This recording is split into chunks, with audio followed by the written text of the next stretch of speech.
each other out by the looks of things. Jose Sarr in goal, Doherty, Bueno and Totti Gomez, Nelson Semedo, Andre, João Gomez and 8 Nori in a 4-man midfield, Gonzalo Guedes, Matheus Cunha, who is in form, and Strand Larsen leading the line. For Manchester United, Onana in goal, Yori Maguire Martinez, Mazraoui on the right, Diego Dallo on the left, Mainu Ugarte, Ahmad, Bruno Fernandes the captain, Rasmus Højlund leading the line. I'll give you the benches in full in just a moment. Referee is Tony Arrington and VAR is Matthew Donoghue. Alongside me, Hogan Ephraim.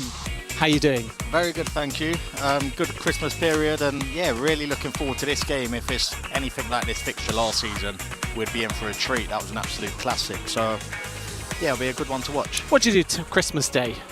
Just with the family. 4 nieces, 1 nephew as well, so mayhem. Bit of five-a-side football with those kind of numbers. Oh, it was more like wrestling. There was all sorts going on.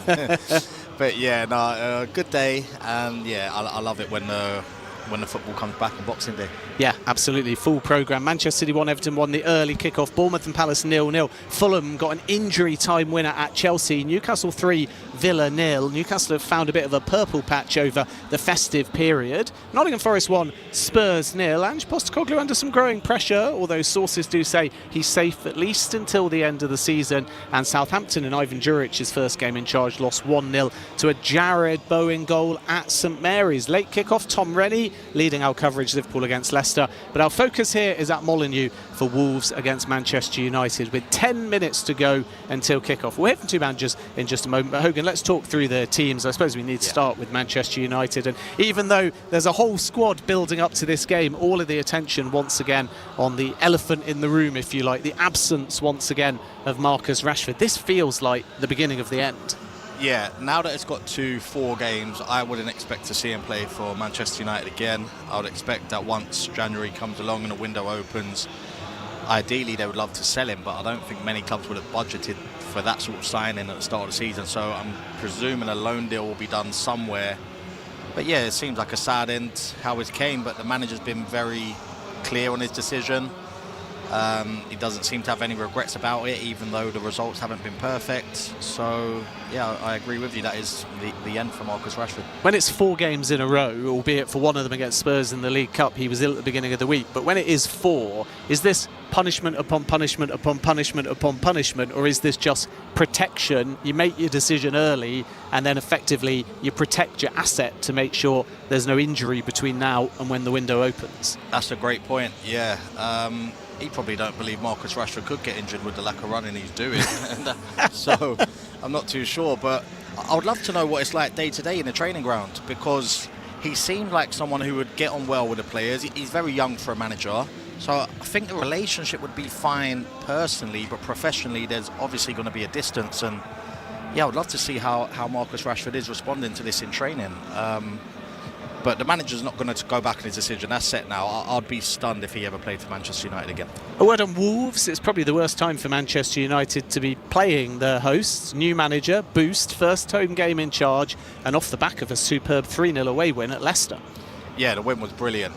That was exactly what they needed. When a new manager comes in away from home, if they lost that, because Leicester are really struggling, then spirits would have been down going into this game. But they just got the job done, nice and professional against Leicester. And then when you have someone like Matheus Cunha, he's in unbelievable form. And for me, he's one of the better players in the whole league. And I know Wolves are down near the bottom, but he's definitely going to end up at one of the super clubs. He's a fantastic player. More from Hogan in just a moment. First, let's hear from the two managers, the new Wolves boss Victor Pereira and the Manchester United head coach Ruben Amorim. Amorim is the new generation of Portuguese coach with talent, a lot of talent in the communication, tactical talent, strategical talent. If I knew, I will solve all the problems of this club. Even this, I know what I'm going to do. That is so clear for me. That's why I think I'm not saying relaxed, because I'm really frustrated as like the fans, but I know what to do. I believe that we can do it better, in a better way. Until now was a short time to work. We will improve for sure. We'll improve our possession. We improve our defensive organization. I just need a few weeks. I don't need a lot of time to put this team in the playing in the way that I want, because I know what I want. I want to play with quality. I don't want to win the games. Just for me, football is not only the results. For me, it must be a beautiful game. We understand. I understand, and they are incredible.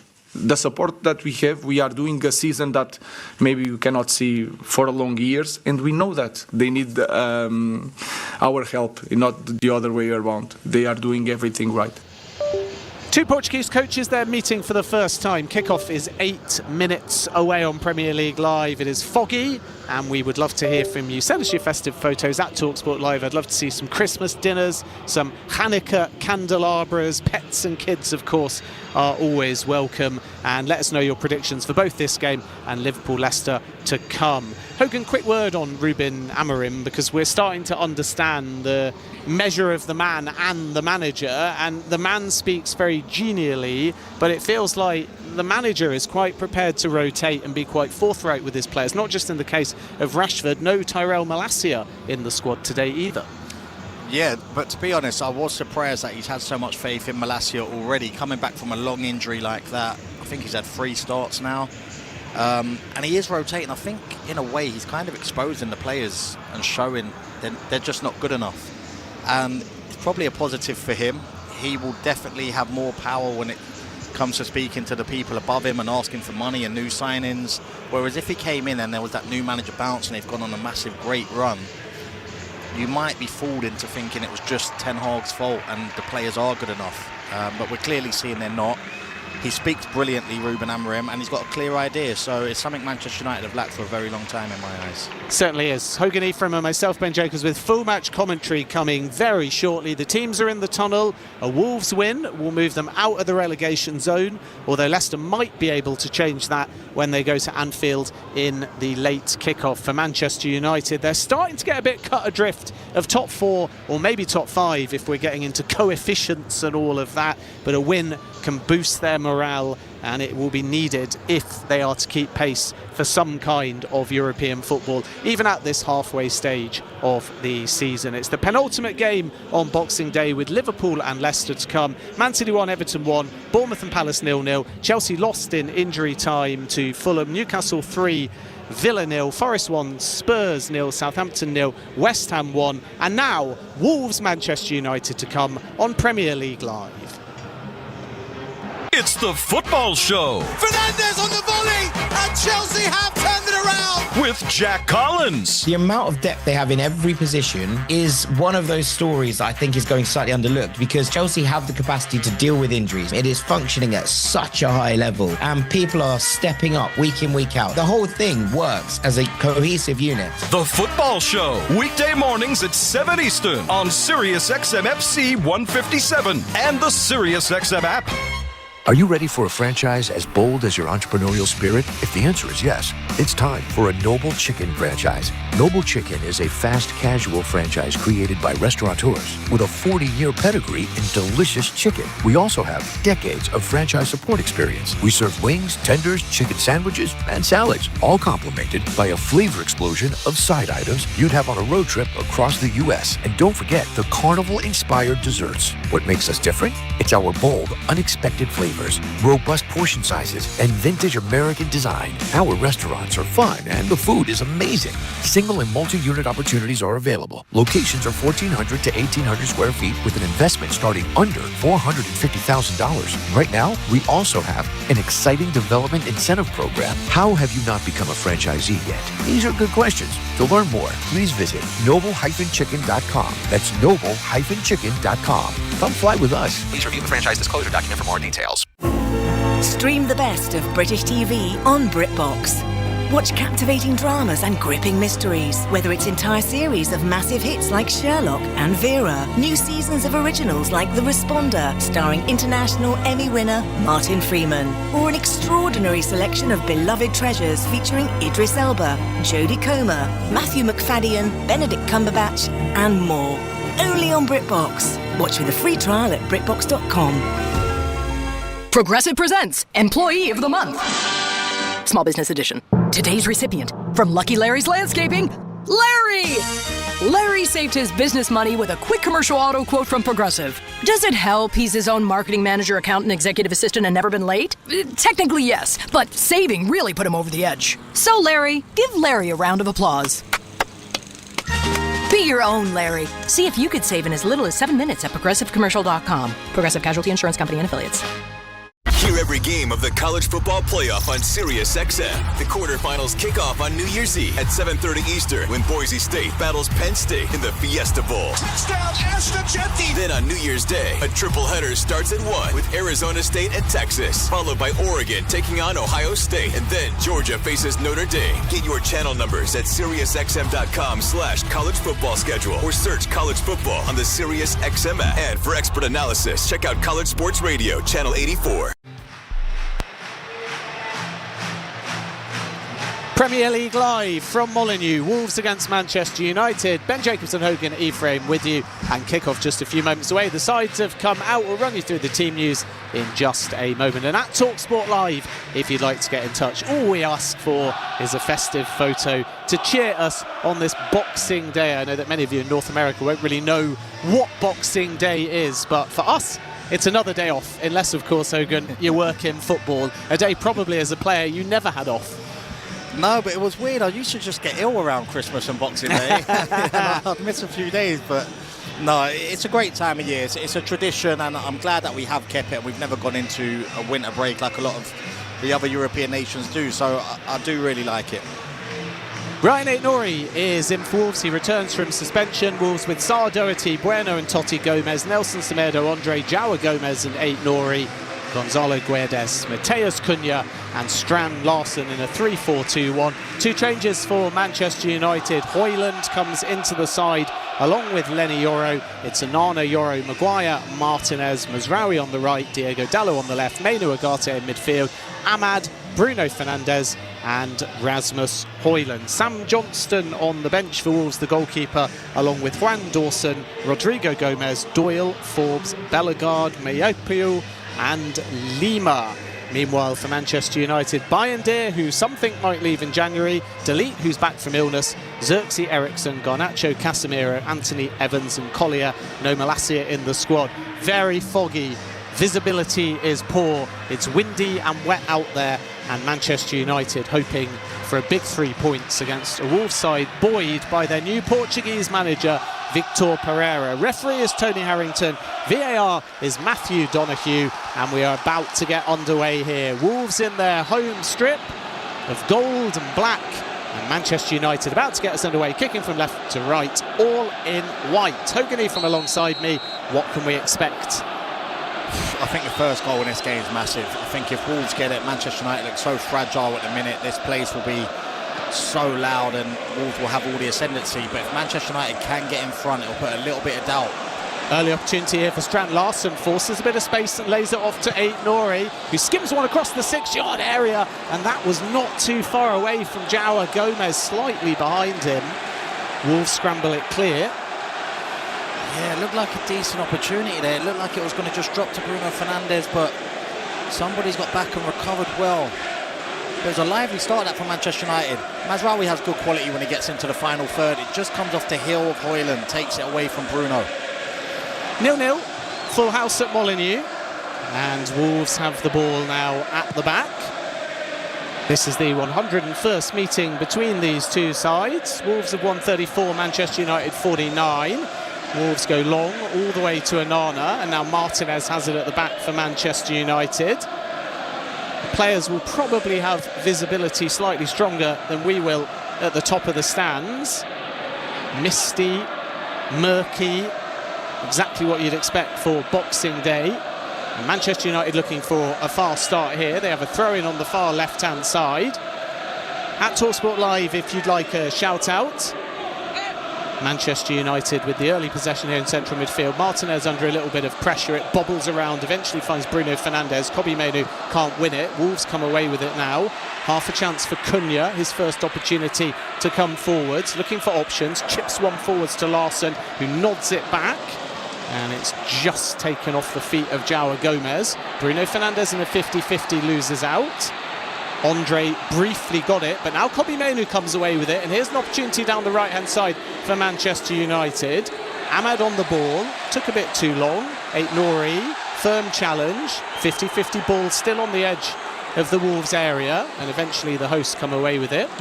Bit of a scrappy start by both sides so far. Oh, extremely. I suppose you just call it competitive. A lot of 50-50s flying around. Manchester United have done well, though, to retain possession. Agate fighting hard, as is Ahmad. Again, Wolves just poke the ball away. And finally, the dreadlocks of Yoro pick it up. And now Manchester United with Maguire will build from the back.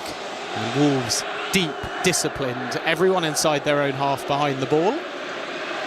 You sense, don't you, early on, that even though it's not really Pereira's style, because at Al-Shabaab, for example, he was possession-based, that they are just going to hand the possession to Manchester United and start quite conservative. Yeah, and I think since Ruben Amorim came into Manchester United, they've done very well in keeping possession in games. So Pereira probably respects that and thinks early on, let's just sit off a little bit, and then we'll see if we can press a little bit later on into the game. Buena's won it back for Wolves on the halfway line. He goes short to Andre. Now it's to the left-hand side. Ahmad looks down for Manchester United. In fact, there's Rasmus Højlund also who's fallen to the ground. Ahmad's back up on his feet. Højlund's still rubbing his left ankle, but play continues. Nagate's won the ball here on the halfway line, looking for options. Two Wolves players around him. He threads it through the gap to Rasmus Højlund, who looked like he was in between the two centre-backs. But it's a good recovery in the end by the captain, Nelson Semedo. That's where he has to be better, Rasmus Højlund, though. I know he's far out from goal, but that's a real opportunity if you get your first touch right. You can run away from the defenders. He has great pace and power, but he just struggles to get the ball under control at times. Last meeting between the two teams at Molineux was in February, and it produced one of the games of the season, with 5 out of 7 goals coming after the 70th minute. Manchester United led 2-0. Rashford and Højlund before Pablo Sarabia pulled a goal back with a penalty. Scott McTominay established another 2-goal lead. And then Max Kilman and Pedro Neto struck 3-3 before Kobbie Mainoo scored an injury time winner. We've just seen a yellow card for Lenny Yoro, and it's not a good position for him to be in that. We was just touching on 4 minutes on the clock when he got a yellow card. Cunha skipped past him. He was pulled back. Fabulous feet from Cunha. Yeah, Wolves have won a free kick about 40 yards from goal. It's zipped from left to right by Cunha. That's a superb delivery. It's picked up at the back post by Andre. Didn't quite come down quick enough. Mazraoui blocked the cross by the byline, and then a low ball comes in that doesn't quite have enough power on it, and Manchester United will come away, and they look dangerous on the counter-attack. Kobbie Mainoo, he's gained about 15 yards, and then outside the boot, poor ball out to the right-hand side. Rasmus Højlund was never going to rescue that, and Wolves get away with one. Yeah, it was a good opportunity to break there, just careless from Kobbie Mainoo. He drove with the ball well, but then just outside of the boot, no care on the pass. Maybe Højlund could have pushed a little bit harder to try and make something of it, but in possession, Manchester United haven't been great so far. Premier League Live, Ben Jacobson, Hogan, Ephraim with you. We've played 5 minutes. It's Wolves 0, Manchester United 0. Wolves on the ball inside their own half. Cunha was fouled a moment ago, and Lenny Yoro went in the book. A needless free kick to give away, really. Cunha was a full 40-45 yards from goal, but Yoro didn't want to take any chances. Sometimes that's the disadvantage when you play a back three. The centre-backs are very tight, and therefore if someone like Cunha skips past you in a wider area, you feel like he might be able to get to the byline or even cut into the box pretty quickly. And the teenager Yoro, the only yellow so far in these early stages. Referee Tony Harrington, though, not afraid to set the tone early on. Here's Amad Diallo on the right-hand side for Manchester United. 2 come to him. Manchester United's wide players so far being given no space whatsoever. So it goes all the way back to Harry Maguire, who's becoming a bit of an early staple all of a sudden under Ruben Amorim. Yeah, it'll be interesting to see what Manchester United do with his contract situation. We know in January he can start speaking to foreign clubs. They do have the option to extend it for another year, and it looks like Ruben Amorim trusts him. Manchester United patient at the back. Yoro to Maguire again. De Litter's on the bench. He's back from sickness. Long ball from right to left, and that's decent, and it's brought down well by Dalot. Laid off to Bruno Fernandes, edge of the area, back to Dalot on the far left-hand side. Bruno Fernandes once more, pokes it into Menu, lovely 1-2, and Fernandes had a bit of space to shoot momentarily, but eventually Semedo was able.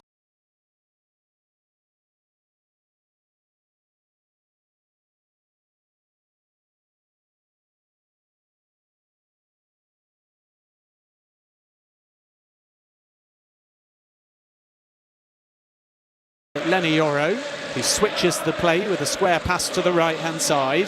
Mazraoui under pressure. Wolves are sort of zonal marking, and then Pereira waits. And when they want to shut Manchester United down, 2 players are moving towards the wide players. And it means that if the Manchester United players can win a one-on-one, they'll find some space. But they're being forced backwards consistently here. And even though Wolves haven't had that much of the ball, they're affecting the rhythm of the game. Manchester United have played a long ball from right to left. Dalot brought it down, but he was offside. So it'll be a Wolves free kick deep inside their own half. Almost 10 minutes gone. Wolves 0, Manchester United 0. Manchester United need to respond, don't they, Hogan? Because it was a resounding loss last time out at home to Bournemouth. Yeah, it was a shocking result. The scoreline is so emphatic. Second year running at Bournemouth, have gone to Old Trafford and done that. And I think even though United, Cunha, what a touch that is. Lovely touch to get away from Mazraoui, whips it forwards first time, had too much heat on it though for Jørgen Strand-Larsen. And now Kobbie Mainoo should be able to bring it up to the halfway line, chips it forwards to Rasmus Højlund, and for the second time in the game, once on the right-hand side, once on the left-hand side, the pass is just completely overcooked, a bit like my Christmas turkey was yesterday. Don't tell my mum I said that. Yeah, now Mainoo's not got his passing boots on so far today. He's not in the best vein of form himself, so he's learning this new role that he's been asked to play in, and it's always harder for a player in their second season. Other teams figure you out, there's more pressure on you, more expectation, so it's a big moment in time for Kobbie Mainoo. Bruno Fernandes tries to recover possession down the left-hand side. He just slipped, and that should allow Doherty to clear his lines. He goes back to Santiago Bueno, and Wolves are able to eventually win a throw-in on the halfway line. Over on the far right-hand side, I think with Mainoo, though, the disappointing thing, and that's probably why Højlund's sort of shaking his hands out of frustration, is on both occasions he had plenty of time. Yeah, it's just pure sloppiness so far today. Manchester United were like that against Bournemouth as well, though, and eventually they were made to pay. And I always think those sort of things are so contagious when you start seeing it in a team, and it drifts from player to player, and it just ends up being an absolute mess, a disaster. Manchester United in 13th place. It's the first time, actually, the club has been in the bottom half of the table at Christmas since 1989-90, before the Premier League era began. As Ahmad goes down the right-hand side, and he's pushed to the ground. Looked like a foul from João Gomez there. Yeah, he just got his leg across Ahmad, brought him down. I would have fancied João Gomez to hold him up and fancy himself 1v1, but Ahmad's been in great form. He probably didn't want to take the risk. 12 minutes gone, and it will be a Manchester United free kick here in a dangerous position. It's about 5 yards infield and level with the edge of the area on the near right-hand side.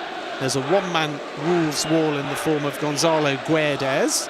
Bruno Fernandes standing over the ball. It's not at an angle where you can shoot, so it's a cross coming in. Most of the crowd at the moment are to the left of the penalty area or at the back post. Nobody in the 6-yard area at the moment. And Bruno Fernandes with a right hand up in the air, whipping it in. 5 in the box for Manchester United, too close to Jose Sarr. Gets a good punch on it. Mazraoui picks it up on the edge of the area. Agate helps it onto the left-hand side. Dalot quick to cross. It's not going to be got to by Højlund. Santiago Bueno was in the way, but now Ahmed picks it up on the edge of the area. Neat interchange. Bruno Fernandes sweeps it to Mainoo, who tried to chip it back to Fernandes. Doesn't quite reach him. Manchester United doing well, though, to keep this alive. Mazraoui thinks he's fouled. Went down maybe a bit easy. He goes straight to the referee and complains, and because he either slipped or was fouled and didn't get it, Cunha is able to affect it enough, and it will be a Wolves goal kick. Yeah, Cunha just did enough there. Mazraoui thought he was fouled. I'm not too sure. There's a little bit in it, but not much. There was a great little bit of football there between Bruno and Mazraoui. Bruno's fired it back into Kobe Mainoo, who is pass. It was a difficult pass that time.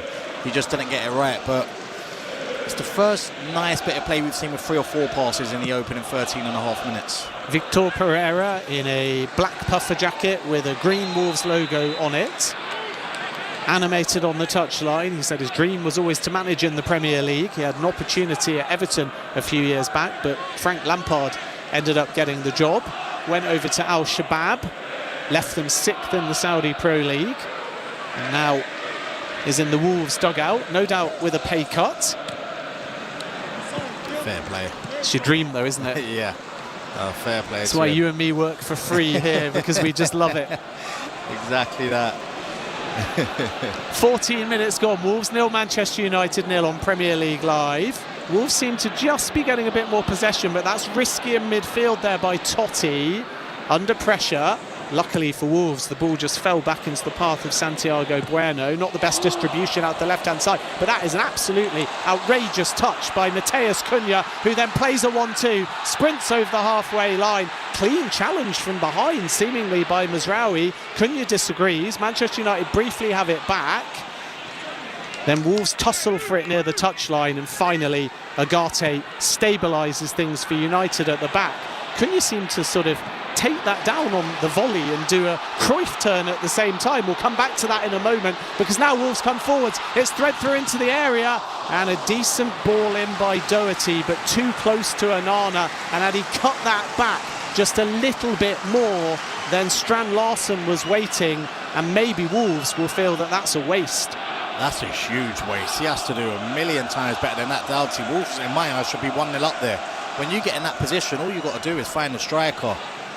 But going back to that touch from Cunha, outrageous. Honestly, the ball's about 30 yards in the air. As it's dropping, he takes a Cruyff touch, a Cruyff turn on the bounce, on the half volley. Just unbelievable. There's got to be like a name for that. It's not just a Cruyff turn, is it? It's like a Cruyff touch volley. Yeah. No, there was so much going on there, but beautiful stuff from Cunha. He's honestly a top player. And I think nowadays you see every team in the Premier League has at least one very good player on each side, but he's in a different bracket. He's in the bracket of the Sadio Mane at Southampton, the Rafinha at Leeds, the Michael Olise at Palace. You can see him going on to a top team. 16 minutes gone. Wolves 0, Manchester United 0 on Premier League Live at TalkSport Live. If you would like a shout out, we'll go through some of them shortly. Here come Wolves inside the Manchester United half. It's worked out to João Gomez. He spreads it out the right hand side. Manchester United think that Gonzalo Guedes is offside. No flag. Semedo on the overlap. Cross takes the deflection. Agate half clears. Bruno Fernandes can't pick it up, but finally Ahmad comes away with it, gets enough on the ball, and then is fouled. And Manchester United now will have a free kick deep inside their own half with an opportunity to clear their lines. Hello to Art, who says happy Boxing Day. Greetings from Madonna Inn in San Luis, California, as I enjoy a brisk morning walk. Lovely. Beautiful day over there. Beautiful hillside. A little bit different to Molineux. Certainly clearer. Eddie Kenny is driving around his old hometown in Fort Lauderdale listening to Manchester United, wondering which side will show today. Thanks to TalkSport for the great commentary as ever. And still we need to see some Christmas dinners, as here come Manchester United. They're on the edge of the area. Mainoo looked like he'd overrun it, but he wins it back. Amad Diallo just toe pokes it to Mazraoui. Neat ball back to Mainoo inside the area. Lovely ball across the 6-yard area, and Rasmus Højlund diving in. Can't make any contact. If he'd have just been a little bit more instinctive and moved a fraction earlier, I think he might have got his head onto it, but the slight hesitation meant that a really good ball across the 6-yard area is wasted, and now Wolves bring it up to the halfway line. Cunha continues running. There was actually a foul earlier in the move, but the referees played a fantastic advantage, and Cunha is still going, and he's gained about 20 yards, and finally Bruno Fernandes brings him down. Cunha went through about 4 different challenges there. Nimble and neat footwork, finally fouled by Bruno Fernandes, and he's going to go into the book. Yeah, I feel like I'm singing his praises a lot here, Cunha, but this is one of the best I've seen him recently. Starting like this, he's on fire. Every time he gets the ball, he's just skipping past 2, 3, 4 players. The collection of skills he's got on the quick feet. That one there, Bruno's trying to sprint in full pace. He's just dragged it with the studs of his boots. Beautiful stuff. Free kick to Wolves about 30 yards from goal on the right-hand side, 10 yards infield. And now Manchester United have their captain Bruno Fernandes and their young defender Lenny Yoro both on yellow cards. Doesn't look like it's in shooting distance because of the angle. And Cunha, one of two standing over the ball, along with Rayan Aït-Nouri, who we haven't really seen too much of. Aït-Nouri's got his socks down. Cunha actually tried to surprise Onana, took it quickly and went for the near right-hand corner. Onana watches it all the way. It bounces once and the Manchester United goalkeeper gathers. Yeah, I was also going to go back to the chance that Manchester United had. I think you're absolutely spot on with Rasmus Højlund. That instinct isn't there with him. I think he waits to look to see where the cross is going to go, and he doesn't anticipate it beforehand. I think if you're looking at the really top strikers, they get on the end of that. Ahmad receives a diagonal ball 30 yards from goal, cuts in a few yards, lays it off to Agate, who's got plenty of time to ping it out to Dalot, who controls it on the left-hand side on the corner of the area. Short ball backwards to the Argentine Lisandro Martinez. Now Bruno Fernandes. Agate again's going to take a swipe. And diving to his left-hand side is Jose Sarr. Again, at that kind of distance, the Wolves goalkeeper saw it all the way, and it was at a good height to palm it away. Yeah, every time you see Dalot get the ball on the left, you do think that his first instinct is he wants to have a shot, and that one was a good effort. I remember him scoring a goal like that away at Sheffield United last season. Good bend on it. Sarr's got a good view of it. Two hands, comfortably pushes it away for a corner. Yeah, corner kick to Manchester United, which is going to be taken on this near right-hand side. It's Ahmad in towards the back post of the 6-yard area. Well clear by Totti, picked up by Lisandro Martinez. Great hustle by the Manchester United centre-back, and then he sort of spun and knocked the ball too far in front of him, and that allows Totti to make the clearance off Martinez. Wolves are defending resolutely. 20 minutes gone. Wolves 0, Manchester United 0. At TalkSport Live, if you would like a shout-out. We'd love to see some festive dinners from yesterday. Hello to Tom, who says he's listening to his favourite team, Manchester United, from a cubicle in downtown Detroit. Need Bruno to send me some happiness. I expect a Manchester United win. Well, they've had more of the ball, probably more of the territory, but they haven't been at their free-flowing best so far. Mazraoui finds Ahmad, who drew the defender but then couldn't knock it past him. Wins it back off Cunha at the second time of asking. First real foot that Cunha's put wrong. Doesn't look like there's going to be any imminent damage because Agate is going to go backwards to Maguire. And with 20 minutes gone, it is Manchester United and Wolves 0-0 at Molineux. Victor Pereira's first home game. I'll run through the teams for you again when we get a break in play, in case you're late to the broadcast. Ben Jacobs and Hogan Ephraim with you. Tom Reddy picking things up very shortly after this one finishes. For the leaders, Liverpool against Leicester City. And the good news for Liverpool is Chelsea have lost, so Liverpool can go 7 clear at the top. For Victor Pereira, though, after this, it's away at Spurs, who are very beatable at the moment. And then a home Midlands derby against Nottingham Forest. Totti has the ball at the back. He goes back to Jose Sarr. Sarr, Doherty, Bueno and Totti Gomez, Nelson Semedo, Andre João Gomez and Aït-Nouri, Gonzalo Guedes, Mateus Cunha and Strand Larsen.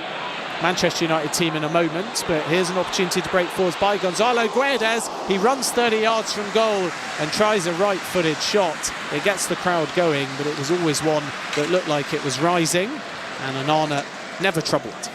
Yeah, but it's just way too easy to get into that position. João Gomez just headers a ball. It splits Ugarte and Kobbie Mainoo apart, and Guedes can just turn and drive 15 yards before shooting. So poor that from Manchester United central midfielders. Onana in goal for Manchester United. Yoro, who's been booked, Maguire and Martinez, Mazraoui and Dalot on the right and the left, Mainoo and Ugarte central midfielders, Ahmad on the right, Bruno kind of playing on the left behind Rasmus Højlund, who possibly could have had a goal if he'd have taken a gamble in the 6-yard area from Mainoo's cross. Shots on target, few and far between. It is Manchester United and Wolves locked in a stalemate at Molineux. And Martinez has it at the back in his red boots for Manchester United. Goes short to Maguire. Everyone gets a touch at the back as Yoro receives it as well. Strand Larsen is pressing, as is Gonzalo Guedes. Victor Pereira not so much a counter-attacking manager as one that likes possession, but when he doesn't have it, is all about changing the rhythm of the game and having unpredictable movements. Rope-a-dope tactic. As Ugarte picks it up in central midfield, goes back to Harry Maguire. Game's hit a little bit of a lull, which might suit Wolves. Mateus Cunha, best player on the park so far. Ahmad, though's been lively too. He's going to be penalised here, though, which I think is a bit harsh. Very harsh. I thought he did very well getting his body in front of the Totti there, spinning him. Not sure why the linesman's flagging for that. He hasn't got into his flow yet, Ahmad, but you can see that he is the one in the attacking third who can do something different for Manchester United. He's got the magic in his feet. He can weave in and out of players, but he can also pick that final pass. Hoyland putting Sarr under pressure there. It was a little bit of a short ball by João Gomez, but Sarr took an absolute age. Hoyland ain't able to make any contact, though, and Wolves do clear their lines. Working hard in midfield was João Gomez, but he'll lose out on this occasion to Dalot, who's in a more central area here, and he's done a little give and go. It's chipped forwards into his path, and the ball sort of just dissected Dalot and Meno, and Sarr was alert, playing sweeper keeper to gather on the edge of his area. He bowls it out to Andre, and now Wolves have got space down the right-hand side. Gonzalo Guedes, first time cross. Maguire clears at his near post, but he has to sort of hack it backwards. And Wolves will have a throw-in, level with the penalty area on the far right-hand side.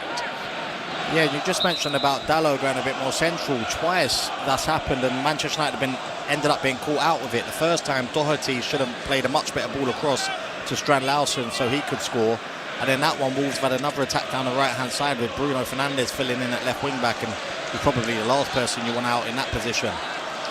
25 minutes gone, Wolves 0, Manchester United 0. Manchester United after this have got Newcastle United to round off the year, and then away at Liverpool, and then Arsenal in the FA Cup. So if they don't get something from this game, then to an extent you start to think they're not really favourites in anything for the next 3 or 4 weeks.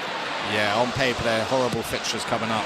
Nelson Semedo, right-hand side. That's a decent cross. And there is Strand Larsen with the header. And he did all he could. He put it down in the ground. It bounced at an awkward angle for Onana. But the acrobatic save from the Manchester United keeper turns it over the bar and keeps it at Wolves 0, Manchester United 0.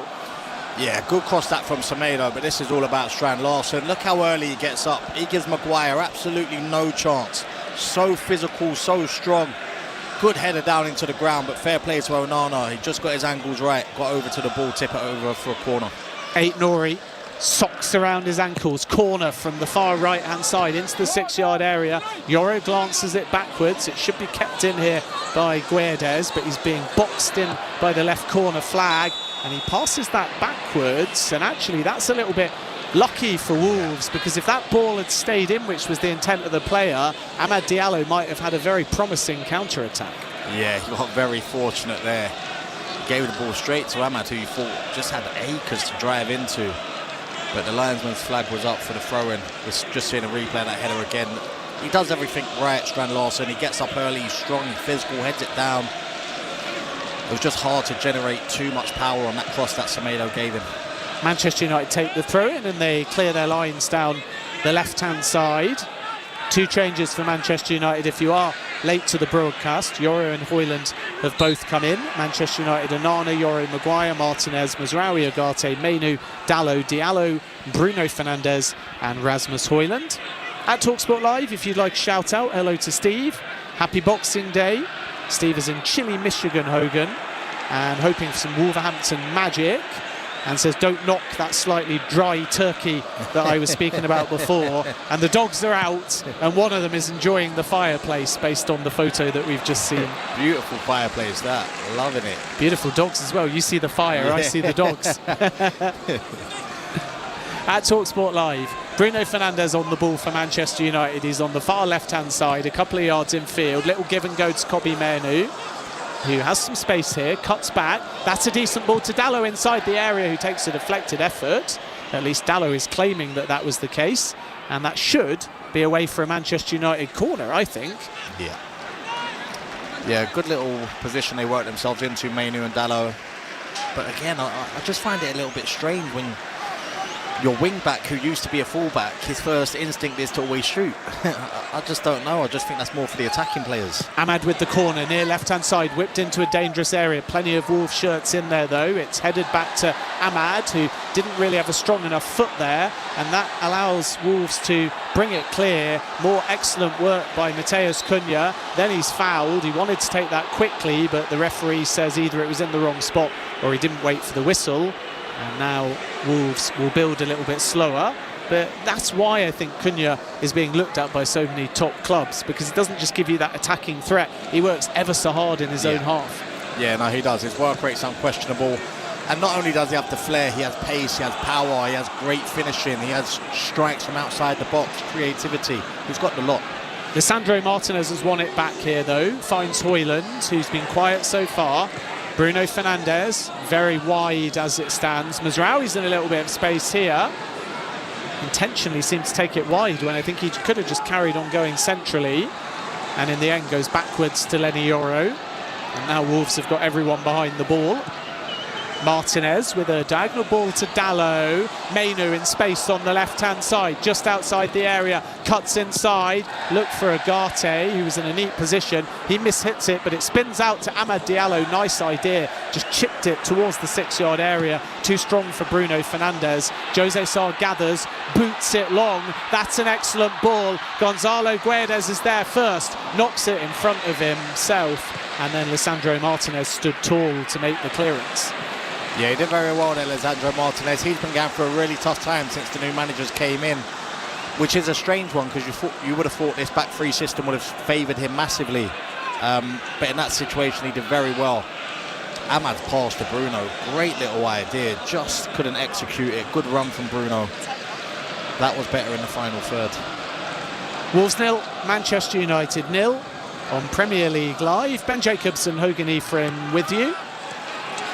Relatively even so far, as Mazraoui plays an impeccable ball from right to left, which is brought down by Dalot, who's in space on that far left-hand side. Short ball back to Kobbie Mainoo.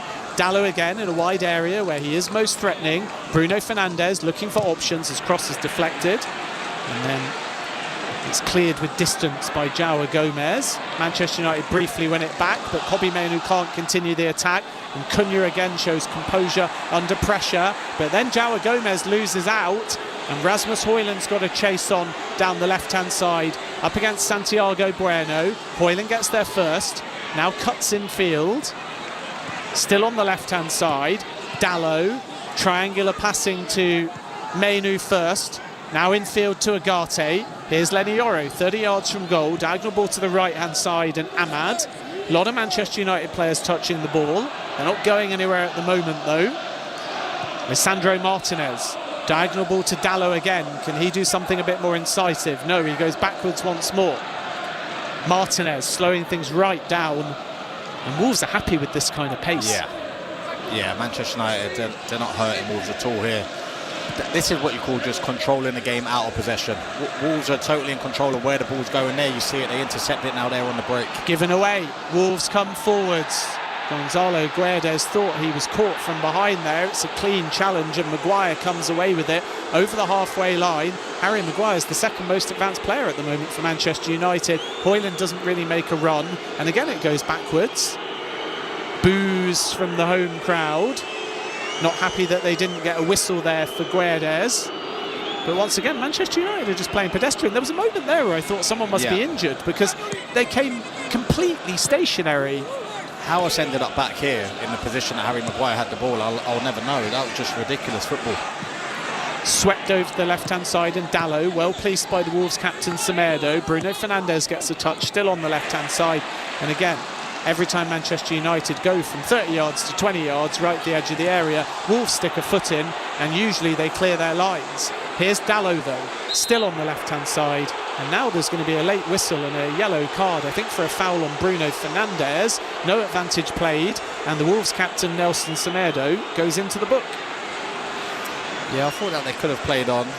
It's never a yellow card. But Bruno Fernandes very good at that, though. He can buy a yellow card from fouls.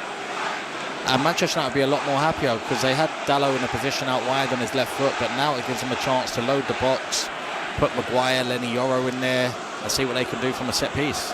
Manchester United conceded the opening goal from a set piece to Bournemouth.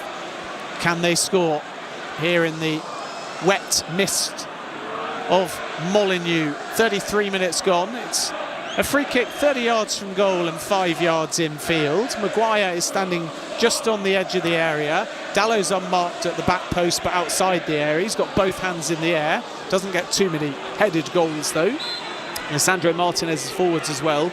Bruno Fernandes, the Manchester United captain, whips it in towards the back post. Dallow wins the first header, Lisandro Martinez the second, and the ball just seemed to die as soon as it left his head. It looked like it was the right kind of angle to maybe cause Sarr problems, but it was so slow off the head of Martinez that it's an easy save for Sarr, diving to his right. Yeah, he just couldn't generate any power on it. I found it a little bit strange that Manchester United have Lisandro Martinez in the box, but then you have Mazraoui as the man staying back. I didn't understand that because Lisandro's a defender in himself.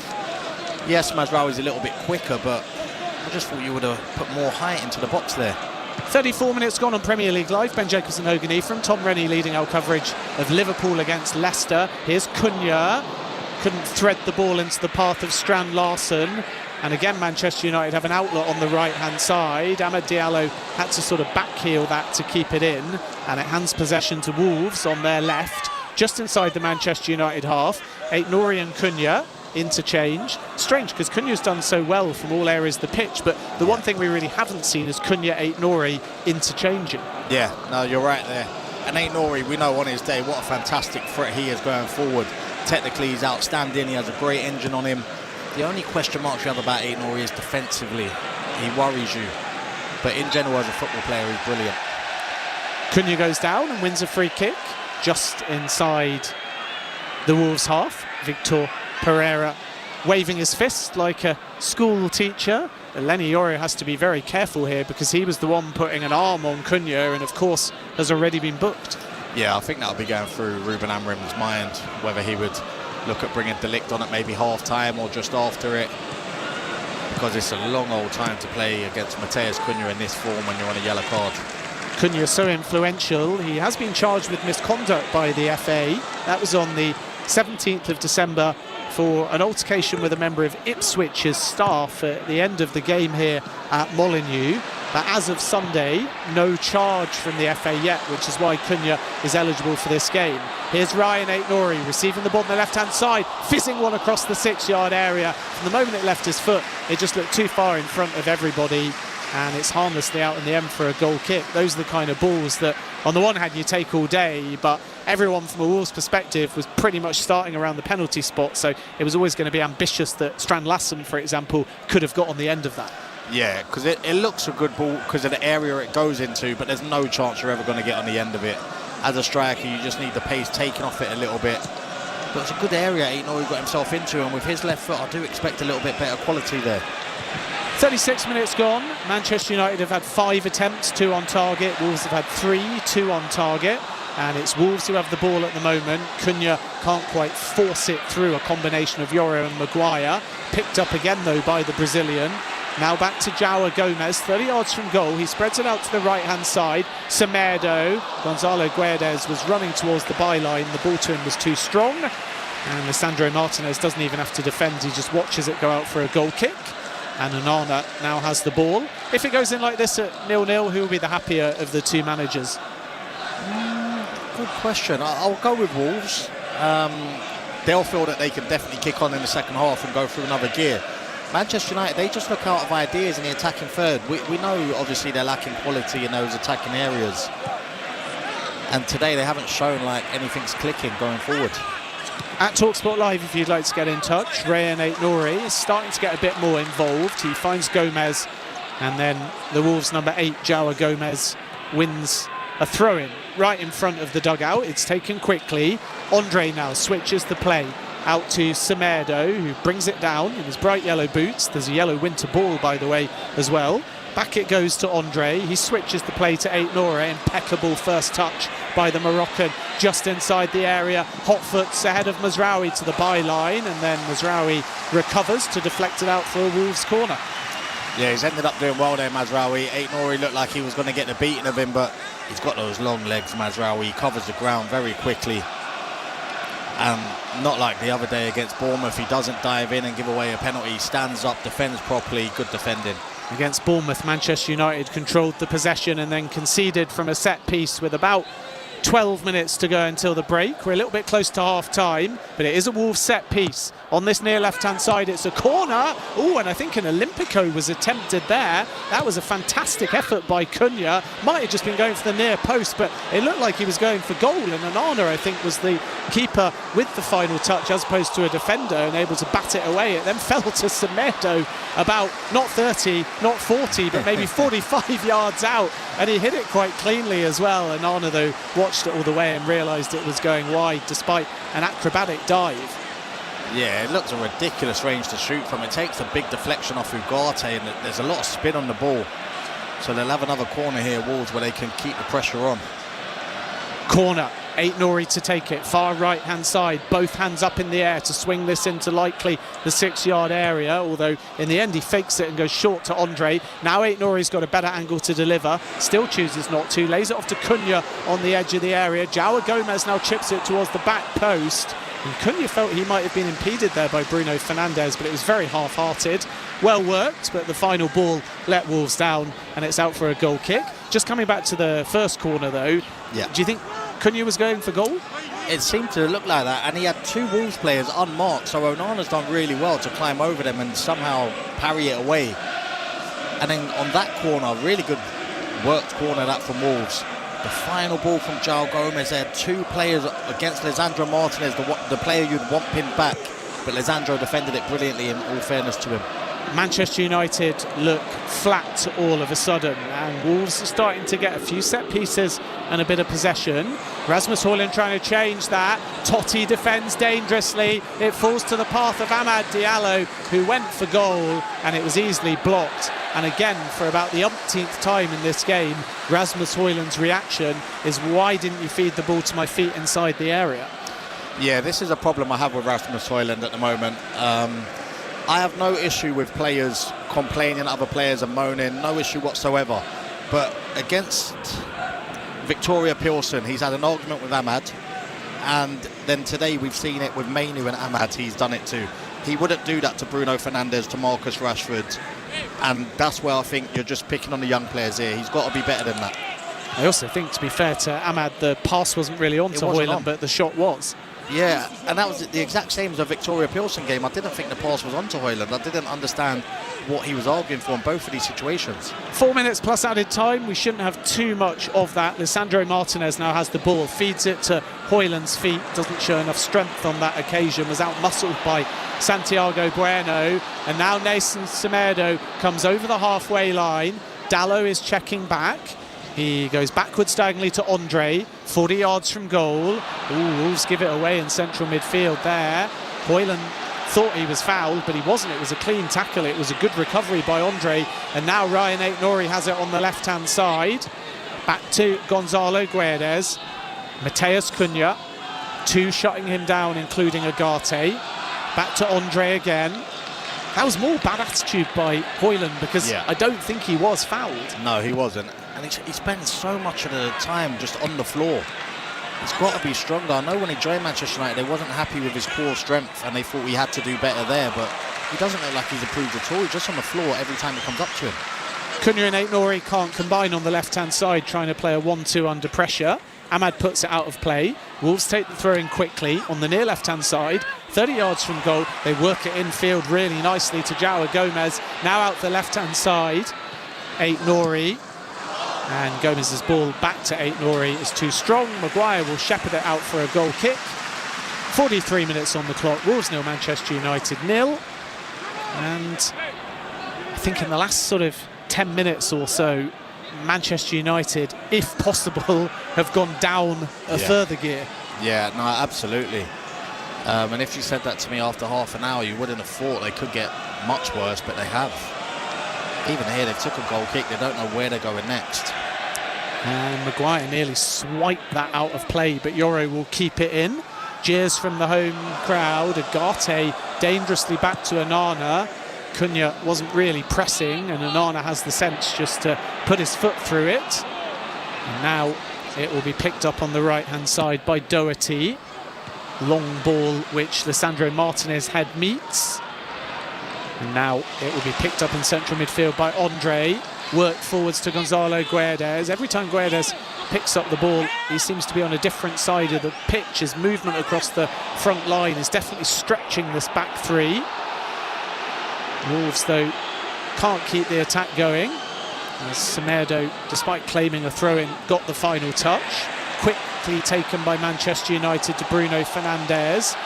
And now under pressure, Andre slides in, and the last touch is off Bruno Fernandes. And that is going to be a Wolves throw.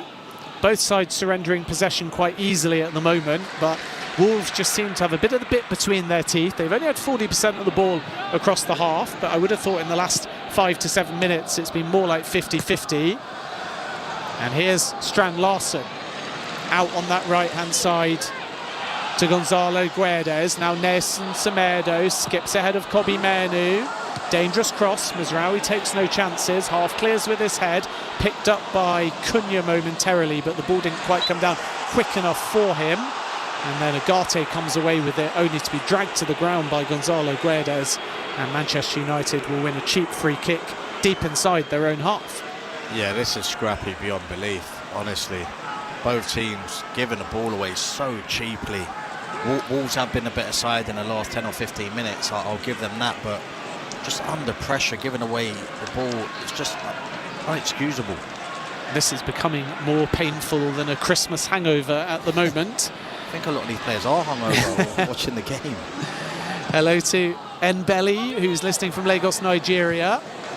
His prediction is Wolves are going to get a 1-0 victory here. There'll be 1 minute of added time, the bare minimum for a half of low quality. Wolves probably, Hogan, the happier of the two teams. Yeah, I would say so. They'll definitely be believing at half-time that they can kick on and win this game. Maybe one last chance for Manchester United, though. Kobbie Mainoo, good balance on the left-hand side.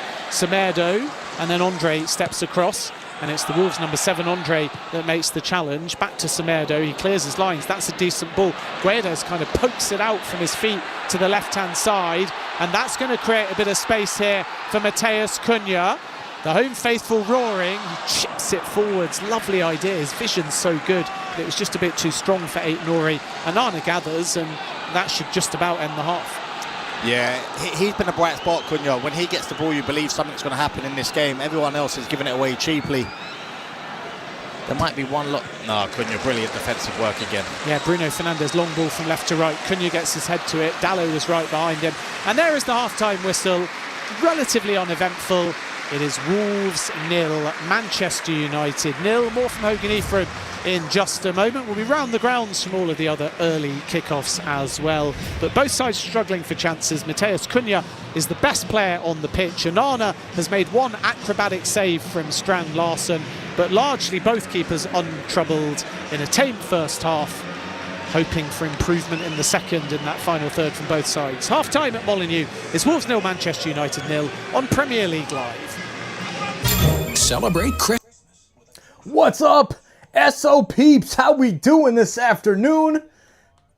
This evening, wherever you're watching from all over the world. James Mason, thank you for hanging out with us and cheering on United. Come on, United. We got to get a win today at Wolves. This is a must-win game, especially after the last couple performances since that comeback at Man City at the Etihad, the game that True was at. Speaking of True, you saw him pop in the chat there. SOP True, thank you, my man, for hopping in and hitting that like button. He is slammed right now over there in the UK, doing his thing. So keep it up, True. If you want True playing your EAFC games, shoot him a DM on Twitter or Discord, like I did back about a year and a half ago. I saw him on Twitter, sent him a DM. I was like, hey man, how's this thing work? And since then, it has been awesome. My team is absolutely amazing. Just finished the Zé Roberto Winter Wild Card SBC. holy cow. I was using his 87. That upgrade is insane to his 90.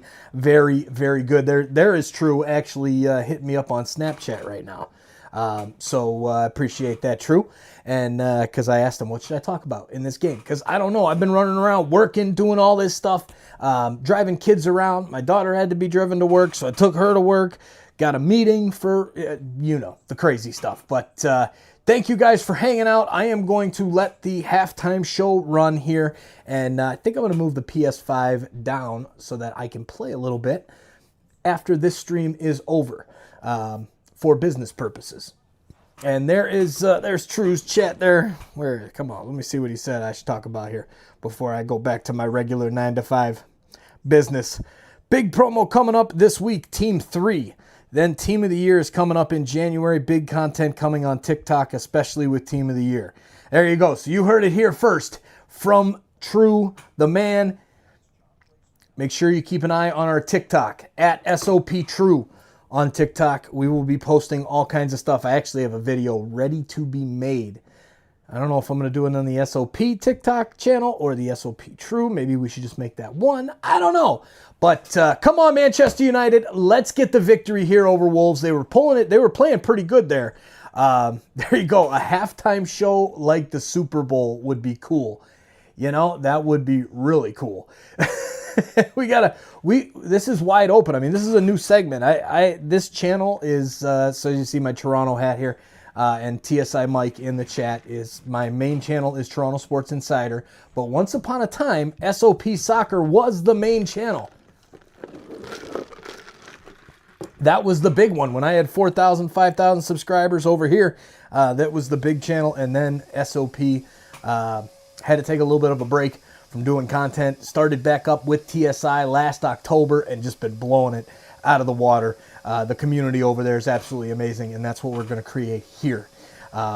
So tonight on TSI, we are live for the Canada versus Finland hockey game. Big shout out to Madison Haynes, an OG over there on the TSI channel, and we got you. We're going to put something together. I'm going to put my thinking cap on. We're going to figure something out.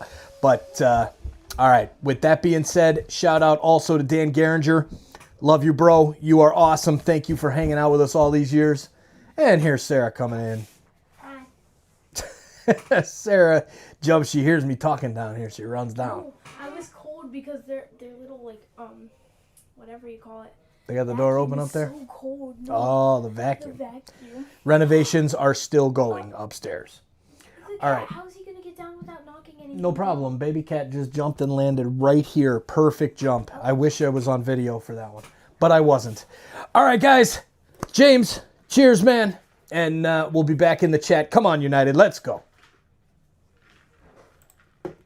Oh, it's the wrong. Yeah, there was certainly some crackers for Boxing Day from earlier, particularly the game at Stamford Bridge, where Chelsea missed the opportunity to close the gap on leaders Liverpool, who play after this against Leicester, losing to Fulham by 2-1 in injury time.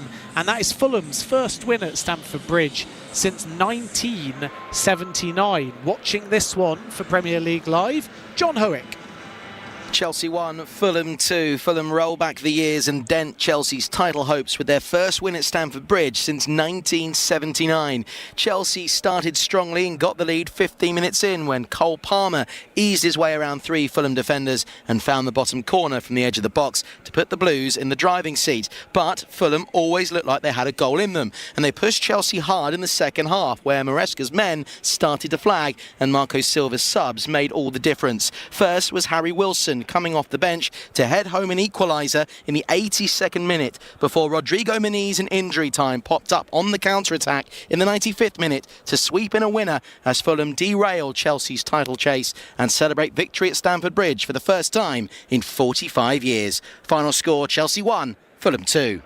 Hogan from alongside me on Premier League Live. Enzo Maresca has consistently said that Chelsea are not title contenders. So was this proof he's right, or was this a missed opportunity for a side that quite clearly are in the title race? I think they're in the title race, but they're not really contenders. I don't think anyone believes that they're going to go on and win it. And the last 2 results, to drop 5 points in those 2 games is a major blow. So, yeah, they won't go on and win it, but I don't think at the start of the season anyone had them sitting second at this stage, you know. So it's been a good season so far. He'll want to get back up and running, and today will be a huge disappointment for him. Chelsea 1, Fulham 2 then at Stamford Bridge. Let's go off to St James's Park next, where Newcastle have hit a purple patch during the festive period. It was another resounding win for them against Aston Villa by 3-0, watched by Craig Wakeling. A Boxing Day special for Newcastle United, who provided their fans with not only a welcome Christmas present, it came wonderfully gift-wrapped with quality and perhaps some generously terrible defending from Villa.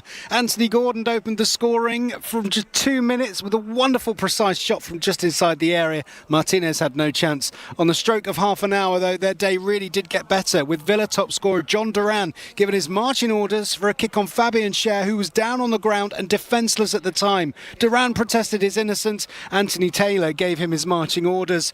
Newcastle got closer and closer to scoring. A second eventually did so on the hour mark, with Isak getting his 10th in 10 matches. Woeful defending allowed Joel Linton the chance to make it 3. He picked up a wayward pass from Onana, and the Brazilian put the ball beautifully beyond the keeper. Full time, Newcastle 3, Villa 0. Let's go off to the City ground next, where Nottingham Forest's sensational season continued against a hit-and-miss Spurs. It's another defeat for Ange Postecoglou's side, and for once they were not on the score sheet either. No 6-3 type scoreline. It was a narrow 1-0 victory for Nottingham Forest against Spurs, watched by Matt Drabble. Nottingham Forest 1, Spurs 0. The home side starved of possession, but not of spirit in a first half that summed up the stylistic differences between the two managers. Tottenham enjoyed all the ball, but did very little with it. Whenever Forest did scrap for it, they would flood forward in number. It was that exact pattern that led to the opener. Jed Spence robbed of the ball by Gibbs-White, who roamed 30 yards forward with it before unleashing a mouth-watering, defence-splitting ball to Anthony Elanga. All he had to do was tap round the on-rushing Forster. The second half played out almost identically. Forest had their moments. Spurs huffed and puffed, but whenever they did, they ran into the resolute figures of Milenkovic and Murillo. If there's a better centre-back pairing than them in the Premier League, I am yet to see it. The two man mountains largely untroubled as they kept the league's top scorers silent. To add insult to injury, there was time for Radu Dragusin to get injured and Jed Spence to get sent off before the full-time whistle. That means Postecoglou is down to no fit centre-backs and 2 fit full-backs for the New Year's football fixtures. Forest are still on their best start for almost 40 years and are up to 3rd in the table. Spurs still stuck in 11th. Thank you, Matt. Ivan Juric, first game as Southampton manager, but it ended in defeat at home to West Ham United, thanks to an early Jared Bowen goal. Watching at St Mary's for Premier League Live, Andrew Self. Southampton 0, West Ham United 1. Ivan Juric's first game in charge saw a familiar result for Southampton, a defeat, but it wasn't a normal Saints performance. After Soler for West Ham had hit the bar, Southampton had 3 headers from Onuachu caused real problems. 2 going just wide and 1 bringing a fine stop from Fabianski. Fernandes also had a header saved by the West Ham keeper.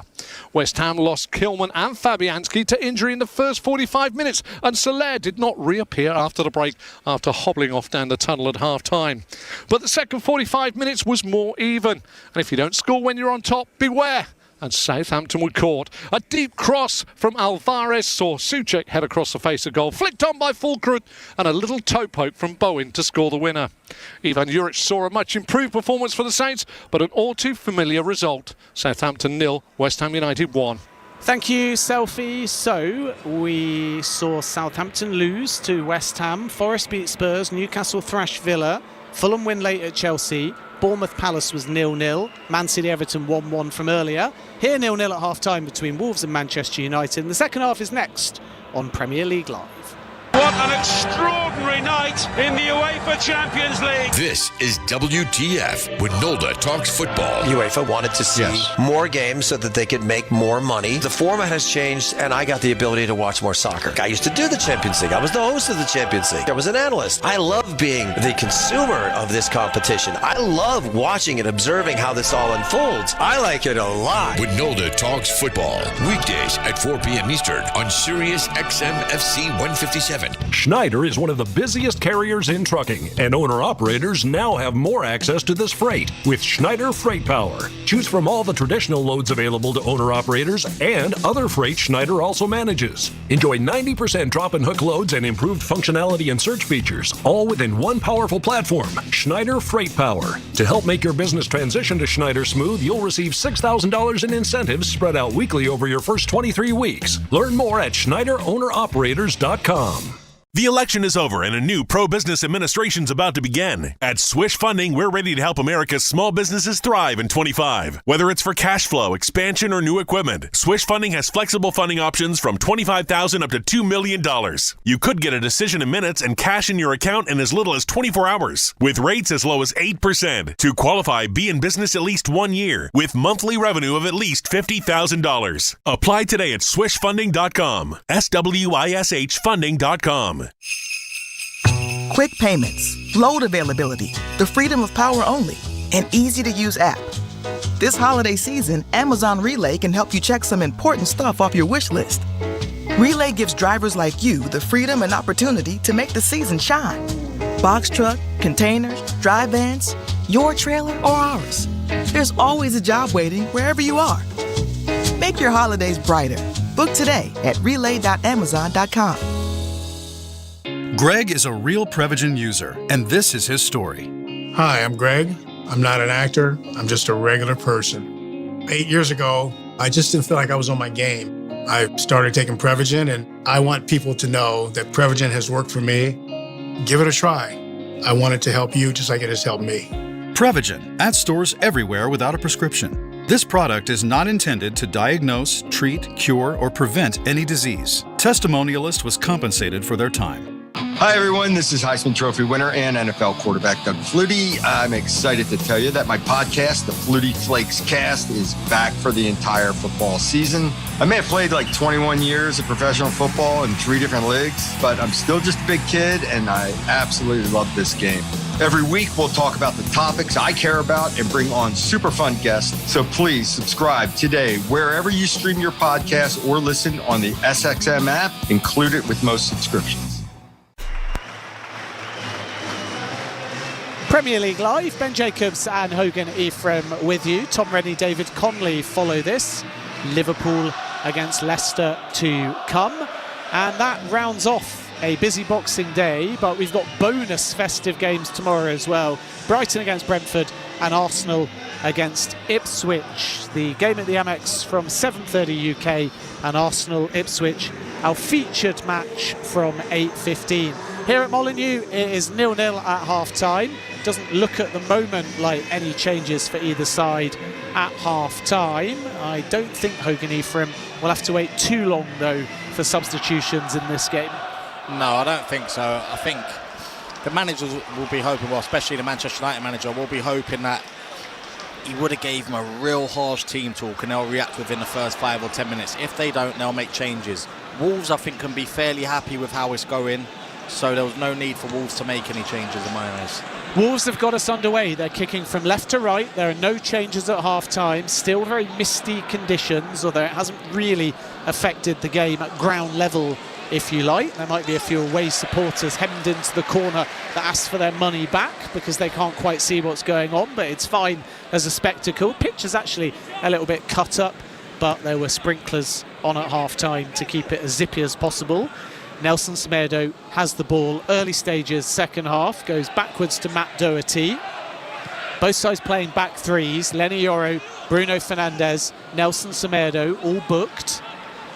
And Yoro, as I mentioned about 10 minutes ago during the break, had another challenge on the shoulder of Cunha, which probably wasn't a booking, but it's one of those, isn't it, Hogan, where you do too many of those kind of challenges and eventually you are going to get that second yellow. Yeah, it's just totting up and the referees will be aware of that. So Ruben Amorim will definitely be telling De Ligt to keep warm.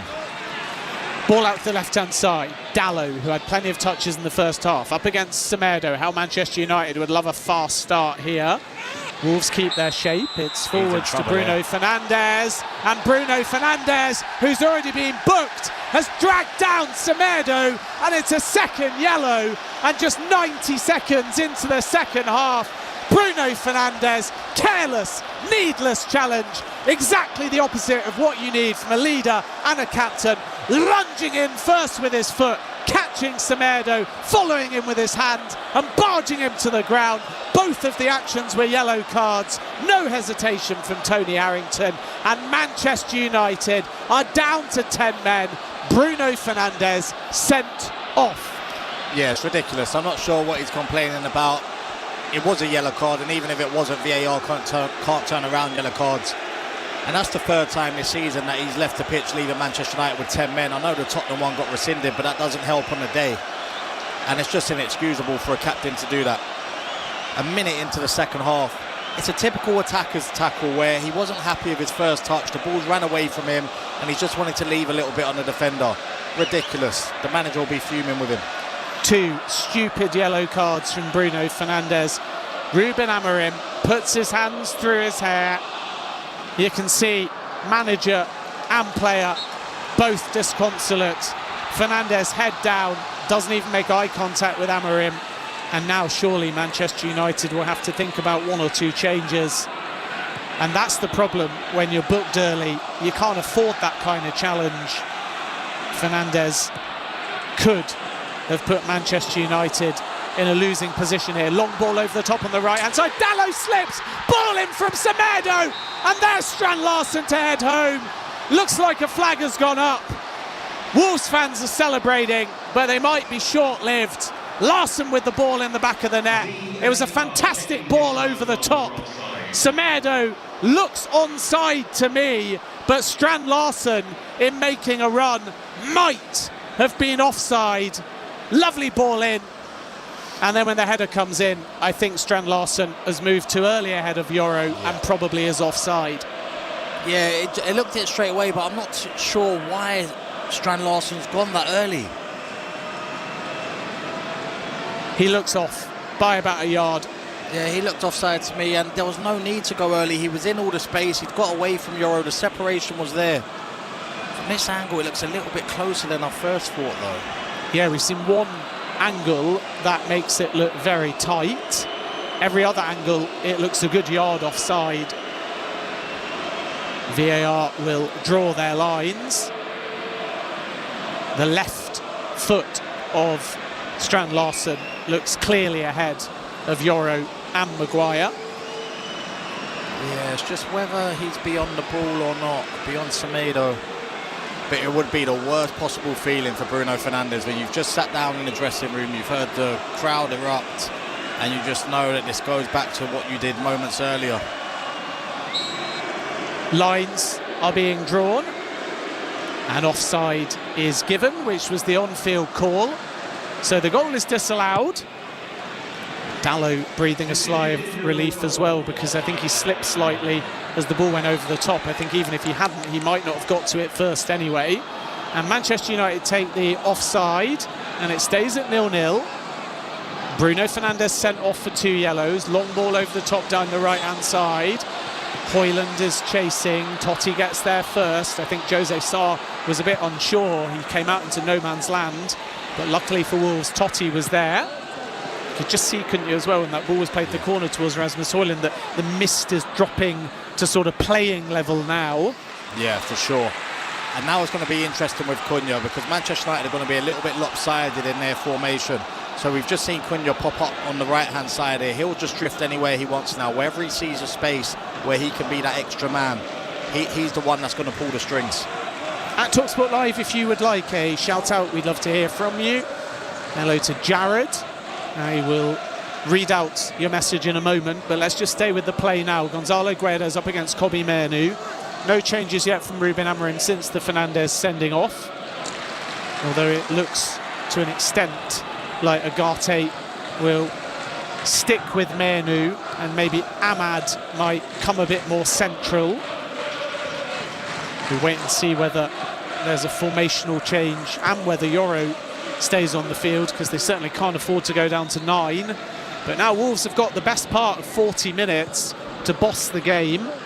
Coming back to Jared, he says enjoying the Boxing Day commentary on Sirius while delivering the mail in North Carolina. Wolves, an incisive ball into Strand Larsen, who takes the shots, which is well watched by Onana.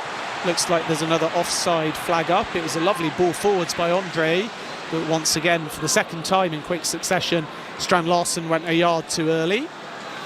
Yeah, again, I'm not sure he needs to. He's got the space there to run into. You can see the back of Martinez's shirt, his number, and that's the position you want to be in as a forward. But Manchester United, I think they're going to have to change things soon, because Ahmad's kind of stuck to the right-hand side of where the 2 10s would normally be. Hoyland's obviously the 9, so there's just loads of space which Doherty keeps travelling into, and they're overloading with Semedo, Andre down that side. Amorim and Bruno Fernandes, to reiterate, did not have any kind of interaction when Fernandes went off. Fernandes head down, straight down the tunnel, and Ruben Amorim, as they crossed, made no kind of gesture to his captain. No, and for it to be the 3rd time this season that you've left your teammates out there with 10 men, it's not acceptable, honestly. Forget that he's the captain for a minute and has added responsibility for any player. That's just unforgivable. Manchester United, though, now just have to be disciplined. Yeah, they've just got to sit in their shape and just dig in. Hopefully something can fall for them at the other end, they'll be thinking, but don't get ragged and start chasing the game and end up 1 or 2 goals behind. Gonzalo Guedes is fouled here, and Kobbie Mainoo will surely go in the book as well, and the yellow cards are being banded around, rightly it should be said, like confetti. It was actually a mishit clearance by Wolves originally, but it fell to Guedes, and Mainoo just with a professional foul to stop the counter-attack, and now he gets a silly yellow. Yeah, they've just got no discipline whatsoever. Honestly, you can look through the squad this season, how many yellow cards they get, and it just lets me know that at the training ground they're not doing things properly. They're not defending against each other properly. They take the easy option and foul. Semedo down the right-hand side. For some reason it was actually Ugarte that went in the book, so the referee may have seen a little nibble before Mainoo. It definitely looked like the last foul was from Mainoo, but the official yellow card confirmation has actually gone to Ugarte, so for now it's him that's been booked, but I thought it was Mainoo at the end there. Either way, Wolves have an opportunity here down the left-hand side, surging into the area. Cross comes in first time, and a deflected shot after a half clearance by Manchester United, and all of the fizz out of the ball. It was Aït-Nouri from just to the left of the penalty spot, and then Cunha, who then surged into the area. His cross was half cleared by Maguire, and then it fell back to Aït-Nouri, and his deflected shot took all of the sting out of the ball, and Onana is able to gather. Wolves 0, 10-man Manchester United 0. Yeah, you can see the look on Amorim's face. He's fuming and just contemplating on what to do next. Hello to Brian, who says happy Boxing Day listening on Sirius whilst working in Maryland. At TalkSport Live, do send us some of your festive photos from yesterday. Dogs, pets, kids and all of that are welcome. Changes for Manchester United look to be in the offing. Johnny Evans is one player who's warming up. Dalot loses out on the left-hand side. Wolves go for distance on their clearance, but it's sliced out from Manchester United throw-in, which will be welcome at this point. Sandro Martinez delays. Johnny Evans continues to warm up, but he's still got the bib on at the moment, so it doesn't look imminent. Yeah, I know he's not been involved much recently, but I'd be looking at maybe Casemiro as the one to come on, and you then play with your 5 and 3 central midfielders, and then you leave either Ahmad or Hoyland on as your outlet. 55 minutes gone. Victor Pereira hasn't yet conceded a goal as Wolves manager. 3-0 away at Leicester, 0-0 here, and Wolves suddenly in the ascendancy. Doherty leaves it for Cunha. Kobbie Mainoo gets his foot in. Martinez goes back to Onana. Onana, long ball forwards, easily taken under no pressure by Matt Doherty on the halfway line. 10 yards in field on the right-hand side, pings it out to the left. Wolves realising where the gaps are. Aït-Nouri brings it down on the left-hand side. Backwards to João Gomez. patient build-up. Cunha, 30 yards from goal, tried to cut inside. Menu did well. Dallo takes a risk by delaying. Eventually puts distance on the clearance. All the way back to the halfway line and Totti. But it's just wave after wave of Wolves at the moment. Guedes switches the play to the right-hand side. Semedo, the captain, brings it down. Up against Dallo on the right-hand side. Cuts back. Doherty, cross first time, that's beautiful. It nearly beat everyone. And then at the back post, Mazraoui rightly taking no chances and glancing it behind. Yeah, you can see Victor Pereira's not happy there. It's an unbelievable cross that from Doughty. The position that lands in, great pace on it as well. Strand Larsen will be disappointed that he's not on the end of that because it was a wonderful ball in. Maguire did well though, just to stand his ground. Yeah. And that kind of forced Strand Larsen to get too concerned with the Maguire tussle instead of just throwing himself at the ball. Yeah. It will be a Wolves corner though. Cunha to take it. Extra man, of course, for Wolves. Cluster of players around Onana, including Doherty, Strand Larsen, Gonzalo Guedes and Santiago Bueno. Cunha to put this right in towards the near post. Again, he goes for an Olympico, and he scored with an Olympico. Mateus Cunha has scored from a corner, and it goes from bad to worse for 10-man Manchester United. Cunha, best player on the park, entirely intentional. Onana's claiming he was fouled by the cluster of Wolves players, but I'm not having it. That was just a brilliant corner, a cross shot, an Olympico. Call it what you will. It is Wolves 1, Manchester United 0. Yeah, you mentioned in the first half, was Cunha going for it? That one he certainly is. I know Onana's trying to ask for a foul. Maybe Bueno's turned his back on him a little bit, but I'm not too sure. Goalkeepers get protected a lot nowadays. It's a fabulous finish that from Cunha, and it just adds to how poor Manchester United have been at set pieces. I think they will have a look at Bueno. He turns his back, kind of leans into Onana, but your goalkeeper's got to be stronger there. He has to be.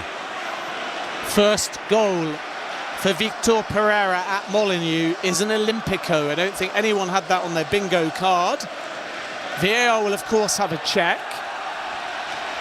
and it looks like the goal is going to stand. Onana can't have any complaints there.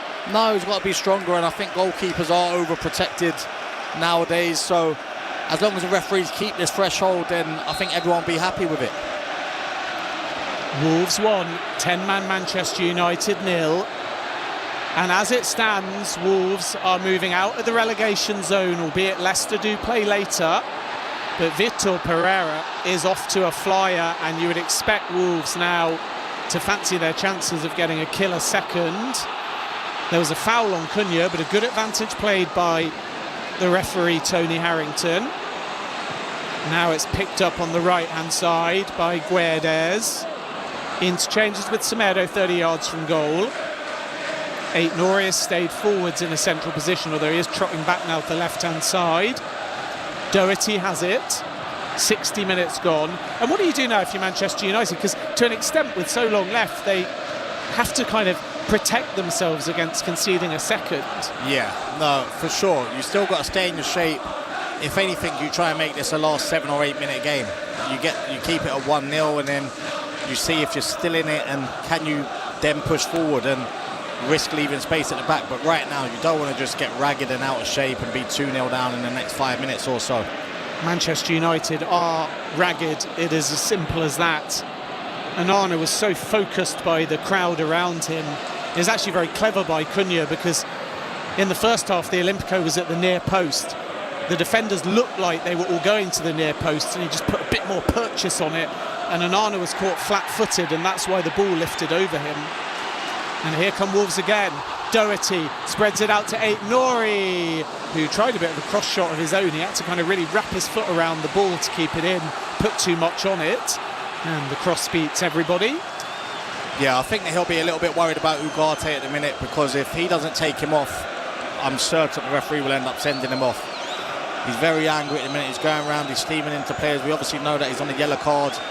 He's just got into a bit of a verbal disagreement with Cunha there. His head looks to have completely gone. 61 minutes gone. Manchester United have lost Bruno Fernandes. 2 yellow cards early in the second half with just 90 seconds gone. Rasmus Højlund has gone down here, holding his left knee. He hobbles up. Play continues. Cunha. Infield to Totti. Looking for options. Back to Cunha. Now Doherty on the right-hand side. Infield to Cunha once more. Wolves working it well. Eventually, though, Andre gives it away. And Ahmad runs back towards the halfway line, but Andre slides in and makes the challenge and pumps both fists as he slides to the ground. Yeah, no, he's loving it out there, Andre, now. As a Wolves player, you're just going to want this game to keep going on and going on. They can enjoy themselves here. Looks like we are going to see the first change of the game. Kobbie Mainoo is going to depart for Casemiro. Might be a double change because we saw Johnny Evans warming up as well. Looks like Christian Eriksen might be coming on. And if Eriksen comes on, you've got to assume, to your point, that Ugarte will go off. Yeah, Ugarte's off. I think Anthony's coming on as well. Yeah, Anthony looks like he's coming on for Lenny Yoro, which is an interesting change. Might suggest that Casemiro's going to slot into defence. Yeah. That would maybe make sense, unless he's going with a back four now. I'm not too sure how this is going to work out, but... Christian Eriksen on for Ugarte, Casemiro for Kobbie Mainoo, Anthony introduced for Lenny Yoro. I think he'll push Mazraoui back as one of the three centre-backs. Anthony will then play on the right wing-back, Casemiro and Eriksen in the middle of midfield. Yeah, it does look like a back four. 63 minutes gone, Wolves 1, Manchester United 0. The goal being scored by Matheus Cunha. And as you might expect against 10 men, it is all Wolves. They are playing with confidence, they're controlling possession. And in Victor Pereira's first ever game against Manchester United, he is on course at the moment for a big win that will make it 6 points out of 6 and send Wolves out of the bottom three. What do you do as a manager? You spend the 15 minutes of half-time probably telling them how bad they were in the first half, what they need to improve on. Then within 1 minute, your captain's sent off. Just incredible stuff. Have you been in that position, though, before where there's a team talk, something affects the game so early? It's surely also on you as a player to show some leadership. Yeah, no, absolutely. I remember playing in a game, it was towards the end of the season away at Norwich. And I think it was our goalkeeper got sent off after 3 minutes. And I couldn't believe it. He's dragged me and the other wide man off, Gareth Ainsworth, at the time. And to be dragged off after 3 minutes, that wasn't a nice feeling. Bruno Fernandes, of course, it means will also be suspended during this festive period, and Manchester United don't have an easy run that will include in January also Arsenal in the FA Cup. Mazraoui has it for Manchester United. Rare possession for the away side, all in white. Casemiro goes down and is fouled for the first time. Free kick to Manchester United goes back to Onana. Just almost feel like Manchester United are trying to keep it tight for 15-20 minutes and then just take a gamble late on to see if they can steal a point. Yeah, I think that's the tactic they have to go for. What would disappoint the manager as well, though, is in those 15 minutes or so from the sending off to the goal, not once did you see any dark arts from Manchester United trying to kill the game, trying to slow it down and annoy the crowd. It was just, let's play a football game, 11 against 10. And it just seems so like amateur from them.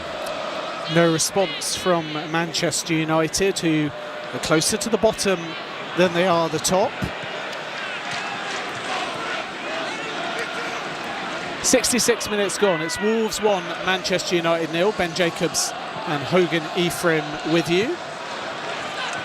Ball out on the right-hand side to Gonzalo Guedes. He loses out in a battle with Dalot. Then Andre slides in. The Manchester United fans that have travelled a long way on Boxing Day in difficult conditions and have spent their hard-earned Christmas bonuses, hopefully, are all just trying to get their side going. But they're the only ones really making any kind of noise or impact at the moment. Even 11 against 11, you can't really say Manchester United deserve to be ahead. No, for sure not.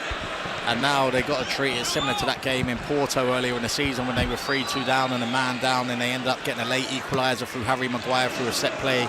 Just stay in the game and hope for something like that. Eriksson whips the ball out to Ahmad, and Casemiro crosses first time, and it's a glancing header that comes in from Casemiro of all people. He was so far from goal though that even though it was a free header, never looked likely he was going to generate enough power. And in the end, it's not really a save because Jose Sarr kind of gathers the ball standing without really doing any work.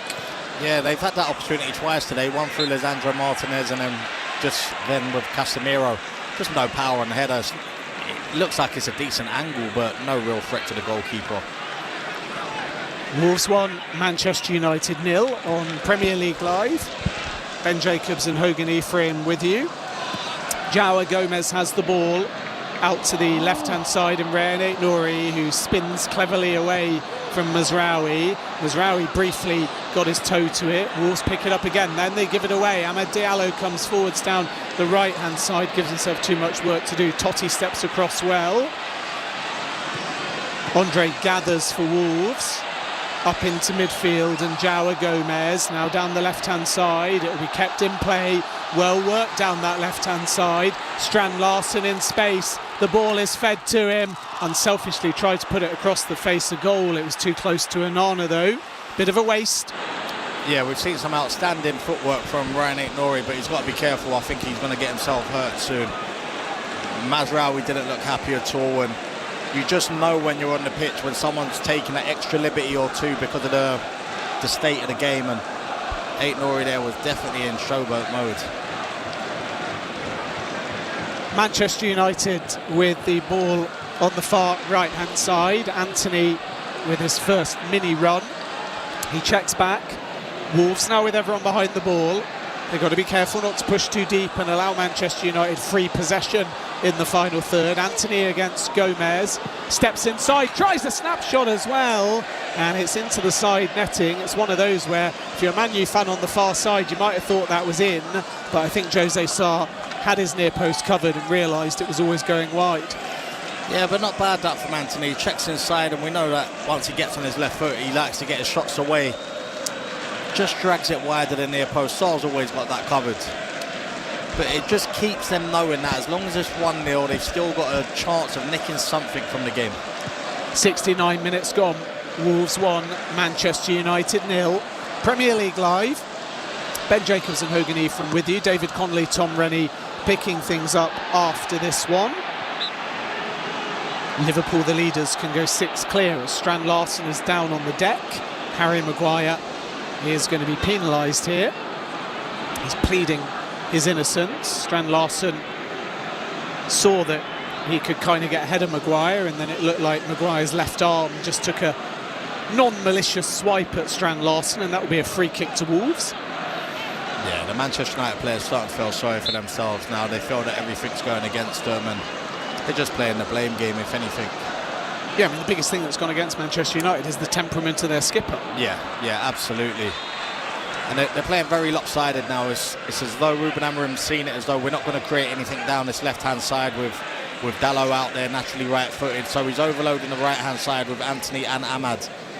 And they'll be hoping that that can pay dividends for him. Wolves on the ball in central midfield. Andre has it. Diagonal, little 1-2 initially with João Gomez. And then Wolves go all the way back to Doherty. Totti now. Victor Pereira hasn't shown any signs yet of making a change. He's stuck faith with this 11, who we also saw keep a clean sheet at Leicester.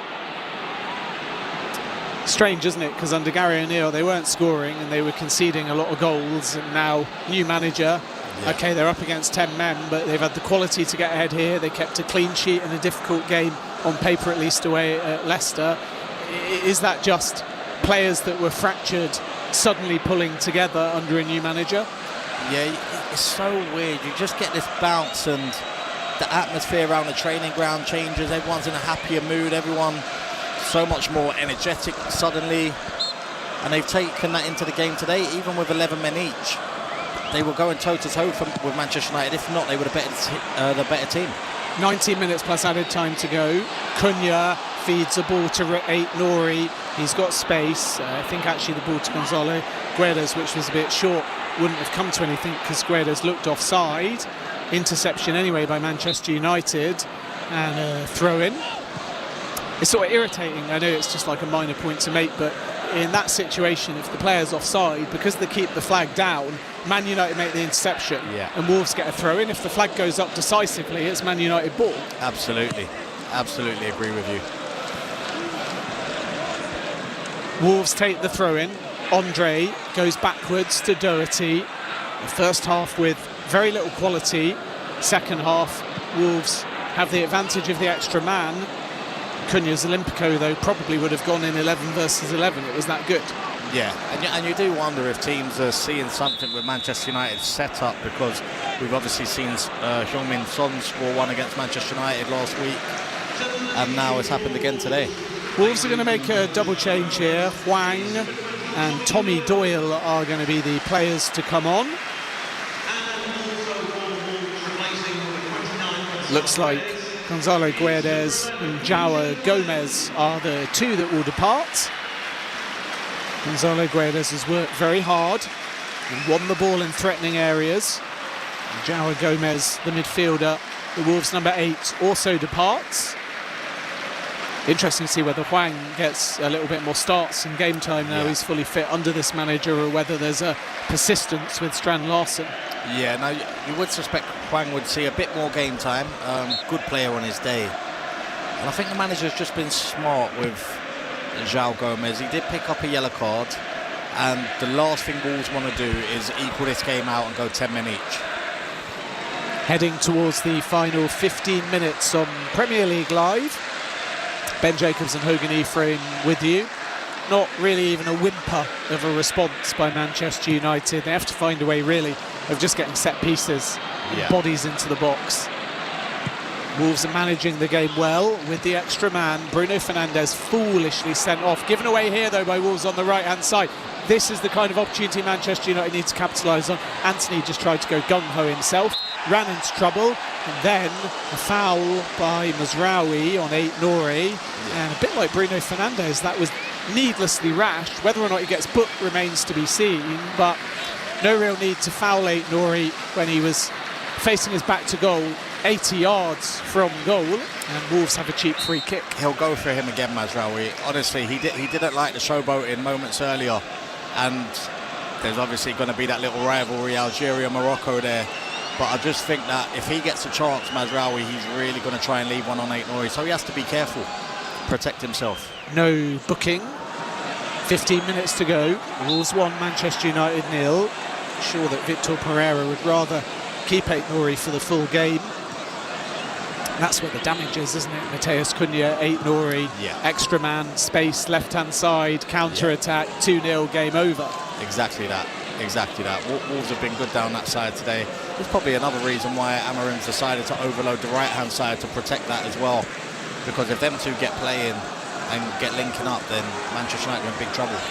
Mazraoui has it at the back for Manchester United. Short ball to Casemiro. His pass takes a deflection, and now Wolves have it in a relatively dangerous position. Doyle chose to go backwards, the substitute, and now Wolves are 30 yards from goal. Hwang back to Doyle. Two substitutes combine, and Wolves go backwards once more. They have it on the halfway line. They're happy to go all the way back, in fact, to Sarr. Waste another 20-30 seconds. Bit too early for time wasting. Wolves have to stay positive here and not allow Manchester United a pathway back into the game.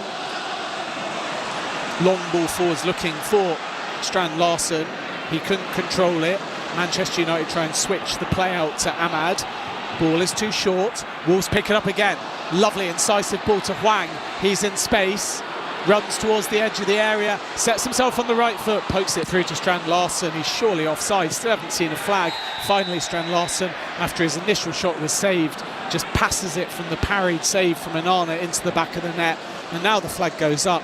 And that's just, again, so frustrating because he was miles offside, but the flag just waited and waited and waited and waited. How are VAR checking that? It's 4 yards offside, honestly.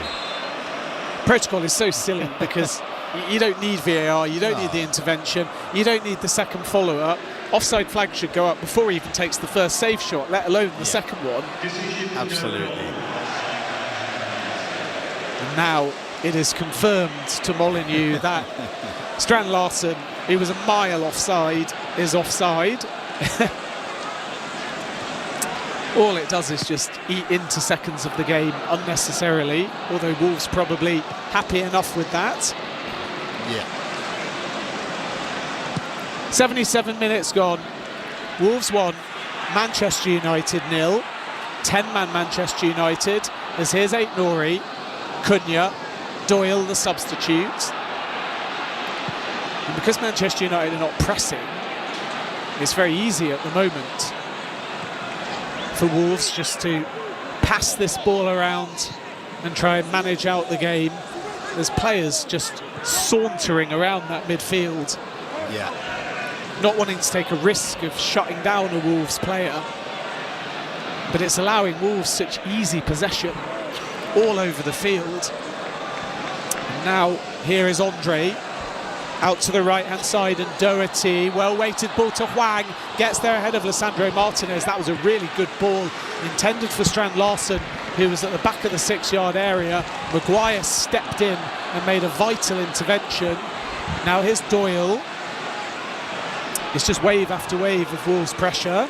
Out to Hwang, and Hwang puts the ball out of play because Cunha is down. Cunha was just winded, I think, in a 50-50 challenge earlier in the move with Amad Diallo. And because he's winded, Hwang puts the ball out of play. And that will allow another substitution for Manchester United as Amad goes off. And I think Rasmus Højlund's day is done as well. Joshua Zirkzee will be introduced to the game, and so will Alejandro Garnacho. I'm not sure that the two coming on will be too thankful for that. It's a bit of a hard task that they have on their hands.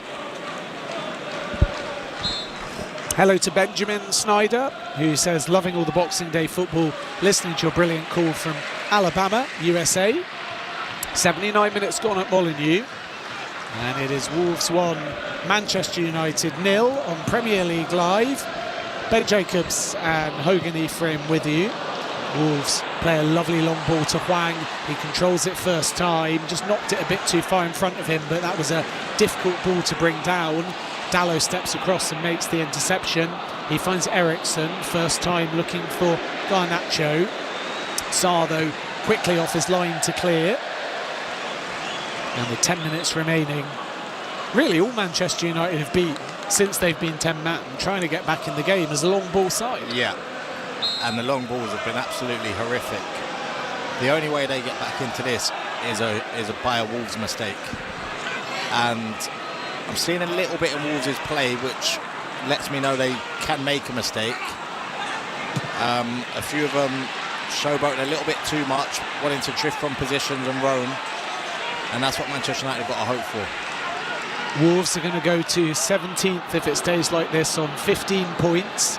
Manchester United 14th after West Ham's win, 13th coming into the Boxing Day fixtures. 22 points. And Leicester in the relegation zone on 14. If Leicester were to somehow get 3 points at Anfield, they'd be on 17, and Wolves would be back in the relegation zone. What a touch and cross that is from Eriksson. But it goes back to your point in the first half about Højlund not anticipating things. Zirkzee's very similar in that respect. Just not that natural goal scorer, that top level sniff out a chance finisher. Premier League Live. Ericsson trying to find some late creativity for Manchester United. Casemiro out to Garnacho on that right-hand side. Back to Casemiro again. Xerxes on the edge of the area. Dalot, this is Manchester United's most threatening spell in the last 10 minutes or so. Outside of the boot, superb ball in by Casemiro. And Garnacho arriving, couldn't quite hit the target. It was really creative by Casemiro. Garnacho kind of took it on the back of the head and it loops over the bar and onto the top of the goal. Yeah, he likes that one, Casemiro, in the inside left channel when it gets set back to him, the outside of the right boot cross. Garnacho, he's not known for his prowess in the air, so he wouldn't have really fancied his chances. I was hoping the referee was going to give a corner, but Jose Sal had no touch on that. 8 minutes plus added time for Manchester United to try and find an equaliser. But this would have been the situation when they went 1-0 down, they were hoping for, that they're still in the game with 8 minutes or so to go. Here come Wolves, threaded forwards to Hwang. Dalot slides in, and he needed to be precise and was. Hwang looked like he might be in there, but Dalot made sure to get the block in. And now, at the other end, Garnacho comes away with it. He's up against Totti. Garnacho's made an impact so far. He finds Ericsson. And again, Ericsson's idea was to backheel it back to Garnacho, but Garnacho didn't really anticipate it. And that allows Wolves to half clear. Only as far as Garnacho again. Ericsson, short ball out to the right-hand side. Garnacho once more. Manchester United very static on the edge of the area. Xerxes just not moving and giving anyone an option. Nor's Dalot on the far left, so Manchester United go backwards. Everyone behind the ball for Wolves. Short ball out to the left-hand side. Dalot. Backwards to Martinez. Hwang pushes him back a little bit. Maguire. Diagonal ball to the right-hand side. Garnacho up against Cunha. Manchester United need to be faster. That's a lovely ball though by Casemiro into the area on that right-hand side. Mazraoui's cross is brilliantly blocked, but it will be a Manchester United corner. And as we said before, best opportunity for Manchester United, set pieces. Yeah. Well, now they've got one. Yeah, and Wolves have to be a little bit careful. They've just relaxed and they've taken their foot off the pedal a little bit, and when that happens, it's so hard to then change the momentum again. We see Aït-Nouri struggling now. Whether they'll make the sub so that they have equal numbers for the corner or not, I'm not too sure. But they just have to be switched on and focused, Wolves. This is a massive 6 minutes plus stoppage time for them. Christian Eriksen with a corner, far right-hand side. Xerxes just in front of the penalty area. It's going to be an outswinger. In it comes, looks like a decent delivery. Maguire attacked it, couldn't get there. Volleyed away by Cunha. Only as far as Mazraoui. Everyone again behind the ball for Wolves. Bit of a dangerous tactic to sit this deep and invite Manchester United to have the late pressure. You can hear the crowd are getting anxious. Eriksen up against Cunha. Cunha steps in front of Eriksen and then turns away from Eriksen. Runs a few yards, keeps the ball in play. Eventually it just skips off his foot and it will be a Manchester United throw-in. Far right-hand side. Eriksen's going to leave it. Ruben Amorim is animated all of a sudden. He senses that Wolves have gone in their shell, and maybe Manchester United are going to have the next 5 minutes to try and find an equaliser. Victor Pereira will make a change here. Off goes Strand Larsen, who's had a couple of disallowed goals, and on comes Rodrigo Gomez. Well, they're trying to change something. Whether they put the wrong number up, I'm not too sure. Yeah, let's see if Strand Larsen is the player to go off. He thinks he's off. He's already got water in hand and has left the field. They've changed it to Aït-Nouri. Now Aït-Nouri is indeed going to come off, and Strand Larsen is asking what's going on. Isn't the rule though, once you've left the field, that's what I thought, yeah, you're off?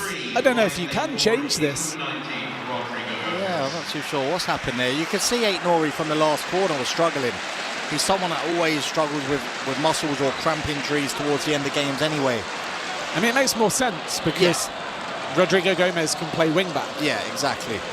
And it does look like Aït-Nouri is injured. He applauds the home crowd, and off he goes. And Strand Larsen comes back on.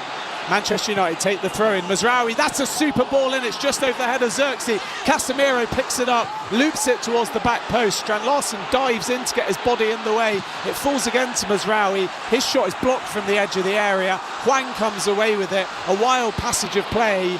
Wolves waste the counter-attack, and Dalot picks it up. Yeah, Wolves have to be so careful here. What a ball in it was from Mazraoui. And then when Casemiro just overhit his cross, so it didn't give Maguire the chance to attack it. 3 minutes plus added time remain. Tom Rennie, David Connolly from Anfield next. Liverpool against Leicester City. Here is Dalot on the halfway line, out to the right-hand side, and Mazraoui. Problem for Wolves now is it's like they've got 10 men. They're deep. They're just saying to Manchester United, have it. Yeah. And that is very, very dangerous. It's just so hard to change a mindset during a game. Lisandro Martinez whips in a ball that's too close to Jose Sarr. Maguire was challenging. Sarr caught it and then has been hit in the midriff. And down he goes to give his side a much-needed respite. I don't think he's play-acting. He landed from a high distance in the sort of rib area. And on the day after Christmas Day has had the stuffing knocked out of him. At TalkSport Live, if you'd like a shout out, we'll hand you over pretty quickly though to Tom Rennie and David Connolly, because that game between Liverpool and Leicester City gets underway at 8 o'clock in 45 minutes from now. Jakub Stolisic has got the starting nod with Danny Ward dropped entirely. And for Liverpool, Mo Salah starting as you would expect. We'll give you the full teams in a moment, but the headline for Liverpool is Darwin Núñez preferred to Luis Diaz. Curtis Jones starts as well, as Manchester United have the ball at the back at the moment. Liverpool with Alisson, Alexander-Arnold and Robertson, Gomez and Van Dijk, Gravenberch, McAllister, Salah, Jones, Gakpo and Núñez. And Leicester with Stolisic, Justin, Cody, Vestergaard and Christiansen, Winks and Samare, Ayew, El Khanous, Mavadidi and Daka. No Jamie Vardy for Leicester. As here's Rodrigo Gomez, the substitute, running down the left-hand side, looking to kill it off. Decent ball across the 6-yard area to the near post. Martinez was there to half clear, and now he's worked it up to Garnacho. 1 minute remaining, and we understand there'll be 8 minutes of added time. Yeah, there's been a lot of substitutions, a couple of VAR checks. Bruno took a little while to leave the pitch. I'm sure Wolves wouldn't want that time added on, but it would have to be. Long ball over the top down the left-hand side to Garnacho for Manchester United. Oh, he's carelessly caught. That is a completely needless challenge by Doherty. And Manchester United, as Doherty gets booked, will have a free kick here, right on the edge of the area, in an enticing position to put a ball in the box. Yeah, you'd expect Christian Eriksen to be around this ball, just whipping it. You want players running across the goalkeeper, getting across his line of vision. And Manchester United surely here, though. They've just got to throw everything forwards. They have to. Yeah, they have to. The likes of Maguire, his eyes will be lighting up at this opportunity. Even with a healthy amount of added time. 8 minutes it is confirmed, starting now. 90 minutes on the clock, two-man Wolves wall. Christian Eriksen standing over the ball, edge of the area, whipped into a dangerous area, glancing header backwards. Manchester United claim a corner. Last touch, I think, was off Strand Larsen. Not sure he really knew where he was putting that ball behind him, but he does enough, and it's a Manchester United corner.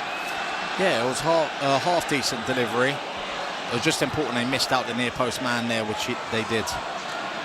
Manchester United corner, far right-hand side. Christian Eriksen, plenty of purchase on it. Casemiro won the header, but only to Strand Larsen. And he chips it forwards for Cunha to chase. Cunha almost got there. He thinks he does. He thinks he's played that against the shins of Mazraoui. And that's brilliant by Cunha. He never gave up. He kept the ball in enough to play it off Mazraoui. And now it's a Wolves throw-in just inside the Manchester United half. Yeah, and from a Wolves perspective, I'd say they've not got him on the ball enough since they've gone 1-0 up. He's the one who can just dictate the game, and not even just dictate it, just take it completely away from Manchester United. Keep getting Cunha the ball as much as possible. Wolves 1, Manchester United 0. Mateus Cunha's Olympico, the difference between the sides. Nana claimed he was fouled, but not only was it intentional by Cunha, the Manchester United goalkeeper was flat-footed, didn't move early enough, and then had to backpedal and couldn't get his left hand on the ball. It's like a new thing, isn't it, where if you go for the Olympico, then if anyone gets a touch, you might score. Yeah, it's added bonus, yeah. If no one gets a touch, you might score. Yeah, exactly that. 92 minutes on the clock. Now Strand Larsen is going to depart, and so is Nelson Semedo. And on comes the experienced Craig Dawson and also John Richter Bellegarde. 6 minutes to go. Final 2 changes for Wolves, which will also wind down the clock a little bit. And from the throw-in won by Cunha, Wolves work it forwards. Given away briefly, Manchester United go long. Xerxes is chasing, Dawson will get there. He goes back to Sarr. Sarr goes long over the halfway line. And again, Manchester United hand possession straight back from Sarr's clearance to Wolves. And there will be a foul on Andre by Eriksson, needless again. And more time can be wasted by Wolves. Yeah, he's had a really good game, Andre, with and without the ball. He's got around, he looks very tenacious in the middle of the park, and then when the ball comes into him, he's composed. He takes it on the back foot, he drifts past players. Just a typical throwback to a Brazilian midfielder. He's just all round. A few nervous Wolves fans wearing their golden Santa's hats at Molineux. Vitor Pereira is about 5 minutes away from making it back-to-back wins, back-to-back clean sheets, and Wolves moving out the relegation zone. Manchester United, mid-table mediocrity at best. But Wolves are inviting a bit of possession for Manchester United late on. Casemiro pings one over the top down the right-hand side. And that's good defending by Totti to hook it clear under pressure by Garnacho. Garnacho takes the throw into Eriksson. Back it goes to Mazraoui. Mist is hovering, grey clouds almost. And there's a bit of a grey cloud over Ruben Amorim's start at Manchester United. How much of it can be pinned on the manager? I don't think too much, to be honest. I think they were a shambles before he came in. He's changed it completely. Yes, some of the results have not been good enough, but I just think overall it's exposing the squad, exposing the players, and just the decision-making of them, let alone the quality. The decision-making is awful. Going in for that tackle a minute into the second half, just crazy. Bruno Fernandes sent off 90 seconds into the second half for a needless second yellow. Manchester United have won a throw in here though, and Dalot hurls it straight into the area, half cleared by Totti. Garnacho picks it up on the left-hand side. Again, decent defending, this time by the substitute Tommy Doyle. And now there's only 3.5 minutes remaining. Dalot to take the throw into Garnacho. He chips one in looking for Xerxes. It doesn't find him. Bit of head tennis going on. Garnacho finally picks it up on the edge of the area, finds Anthony. Now it's whipped in first time by Casemiro. Harry Maguire, free header, had to step back slightly, tried to just guide it into the far right-hand corner. Not enough power on it, and it's a routine catch by Jose Sarr. Yeah, that's the third time today. It looks like it's going to be a decent chance from a header, but just the power's lacking. Jose Sarr, he'll be delighted with that. Premier League Live, Wolves 1, Manchester United 0. 10-man Manchester United. Mateus Cunha's second half Olympico, scoring straight from the corner. And Wolves look like they're heading out the relegation zone. Cunha again wins a very clever foul off Dalot. At times today, Cunha's looked like a man playing against boys, honestly. He's the clear man of the match. Yeah, clearly. It looks like he's so casual at times and half taking a liberty, but the other players just can't get near him. He's got that slight bit of arrogance you need if you're going to go to one of those super clubs. He's been absolutely brilliant. 2 minutes of the 8 remain, and Cunha winning, selling, whatever way you want to look at it. A clever free kick for Wolves. 30 yards from goal, 5 yards infield, taken quickly down the right-hand side by Doyle, looking for Cunha, who was going for the corner flag. Eriksson felt he was fouled, it wasn't given. Lisandro Martinez puts the ball out of play, and it'll be a Wolves throw-in.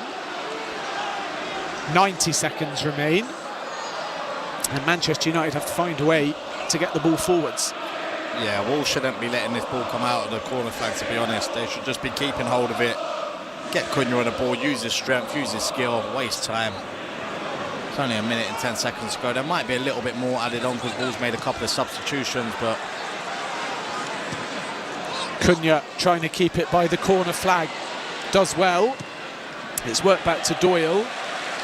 In comes Casemiro. But again, it's only out for a Wolves throw. Now there's less than 1 minute of the 8 remaining. Victor Pereira frantically orchestrating things. Ruben Amorim looks a bit resigned on the touchline at this point. Wolves throw into the corner flag is played towards Garnacho. Garnacho plays it off the feet of Cunha. And Manchester United will have a goal kick, but they have to get a move on here. Less than 30 seconds remain. Anana goes long, Xerxes stands still, Dawson wins the header, it falls to Maguire, Sunday League style, he just puts his foot through that, looking for Xerxes. Now it's picked up by Garnacho as play stabilises. He's 30 yards from goal. Last chance maybe for Manchester United, but Garnacho's just muscled off the ball there by Doyle, who launches it forwards to Cunha, who's ahead here of Lisandro Martinez. He unselfishly squares it to Hwang, and Hwang, bang!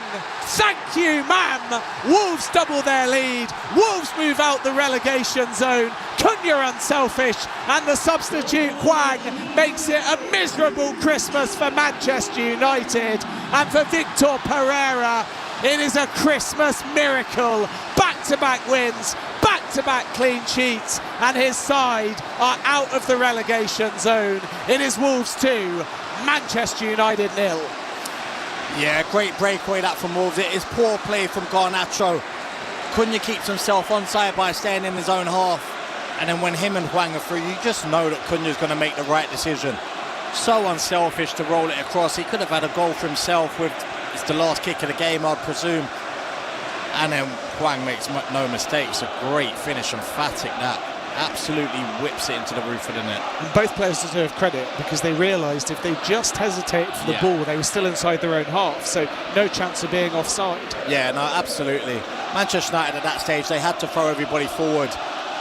It was just a reaction. You saw some of the players, Dalot's reaction when Garnacho was muscled off the ball. You think, run after it, chase it, there's less than a minute to go, just give everything, but they gave up at that stage and Hwang just seals the win.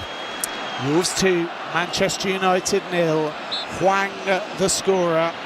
And now we're on added time upon added time. And there is the full-time whistle. Hwang's first Premier League goal of the season. And Mateus Cunha with the assist plus an Olympico. And what it means is that Wolves are out the relegation zone. And Manchester United, Hogan Ephraim, are far too close to it for this stage of the season for their liking. Oh, absolutely. They're at this rate, they have to start looking over their shoulder. They've been nowhere near good enough. I think you mentioned the next 2 games were at home to Newcastle, away to Liverpool. And you struggle to see where they're going to pick up points. They look toothless going forward. They're always going to give away goals, especially at set pieces, and it's just not good enough. Hogan, great to have your company. Wish you a happy new year and look forward to seeing you next time. Thank you. Hogan Ephraim there, and that's it for myself, Ben Jacobs as well. Cunha with an Olympico, Hwang with a late goal, Wolves out the relegation zone, and we hand you over next to Tom Rennie for Liverpool against Leicester on Premier League Live. Don't miss a feast of festive football on Sirius XM FC. Ho, ho, ho. From the drama of the Premier League. Merseyside magic from... What's up, SO peeps? Tough loss for Manchester United today. Wolves finish it off at the end of the game, 97th, 98th minute, something like that. Easy goal on the 2-0. And that was all she wrote for Manchester United today. Wolves get out of the relegation zone, and Manchester United continues to struggle. But a big shout out there, Dan Garinger. Thank you, my man. Cheers here with my TSI cup. Unfortunately, my SOP cup is being used right now by Allison at the store. So, but I did manage to find the SOP hoodie. All right, you guys, I appreciate you hanging out here. Manchester United with another loss. We'll be back on the 29th or the 30th, 31st? I can't remember when the next game is. Looks like it's on the 30th against Newcastle. So we'll be live for that Monday, December 30th. Newcastle. If you're bored and you like hockey, come hang out with us on TSI tonight for the Canada against Finland game. That is going to be quite fun over there on TSI. And James Mason, thank you for hanging out with us today, James. Much appreciated, man. Really cool to have some fans coming in here that enjoy hanging out together, watching the Manchester United games, because that's what we do here on Sons of a Pitch Soccer Central and as well Toronto Sports Insider. But that's it for this one, soccer fans. We'll see you on the next game. And make sure, if you're an EAFC fan, I was going to play the game, but I decided not to. Because I have way too much other stuff to be doing today. So I got to focus on that. We'll let the post-game run for a few minutes, as long as they're talking about Manchester City, and not Manchester City, Manchester United, because the City against Liverpool game is coming up soon. But no stream for that one today. We'll see you guys tonight on TSI, and then back again on Monday the 30th here on SOP when we take on Newcastle. Cheers to all of you. Come on, United. Let's get back on track. Talk to you guys real soon. Peace. Different Chelsea! This is WTF when Nolda talks football. This kid is an assassin. He is one of the best soccer players we have seen in a decade. He is going to be a part of the Ballon d'Or conversations. He is going to be a part of all of our conversations because his play is different. When Nolda talks football. Weekdays at 4 p.m. Eastern on Sirius XM FC 157.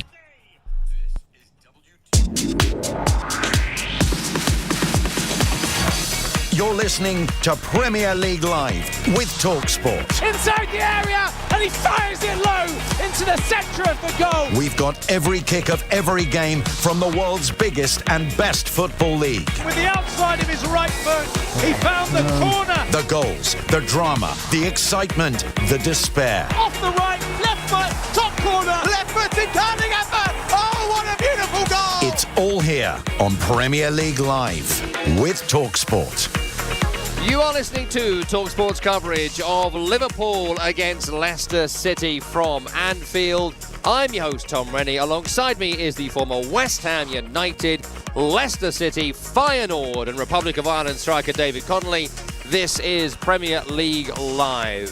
Liverpool are top of the Premier League tree at Christmas, and with results going their way today, with Chelsea losing and Manchester City drawing, this is a chance to extend their lead with Arsenal in action tomorrow and the Nottingham Forest charge not being taken seriously as a challenge just yet. But maybe.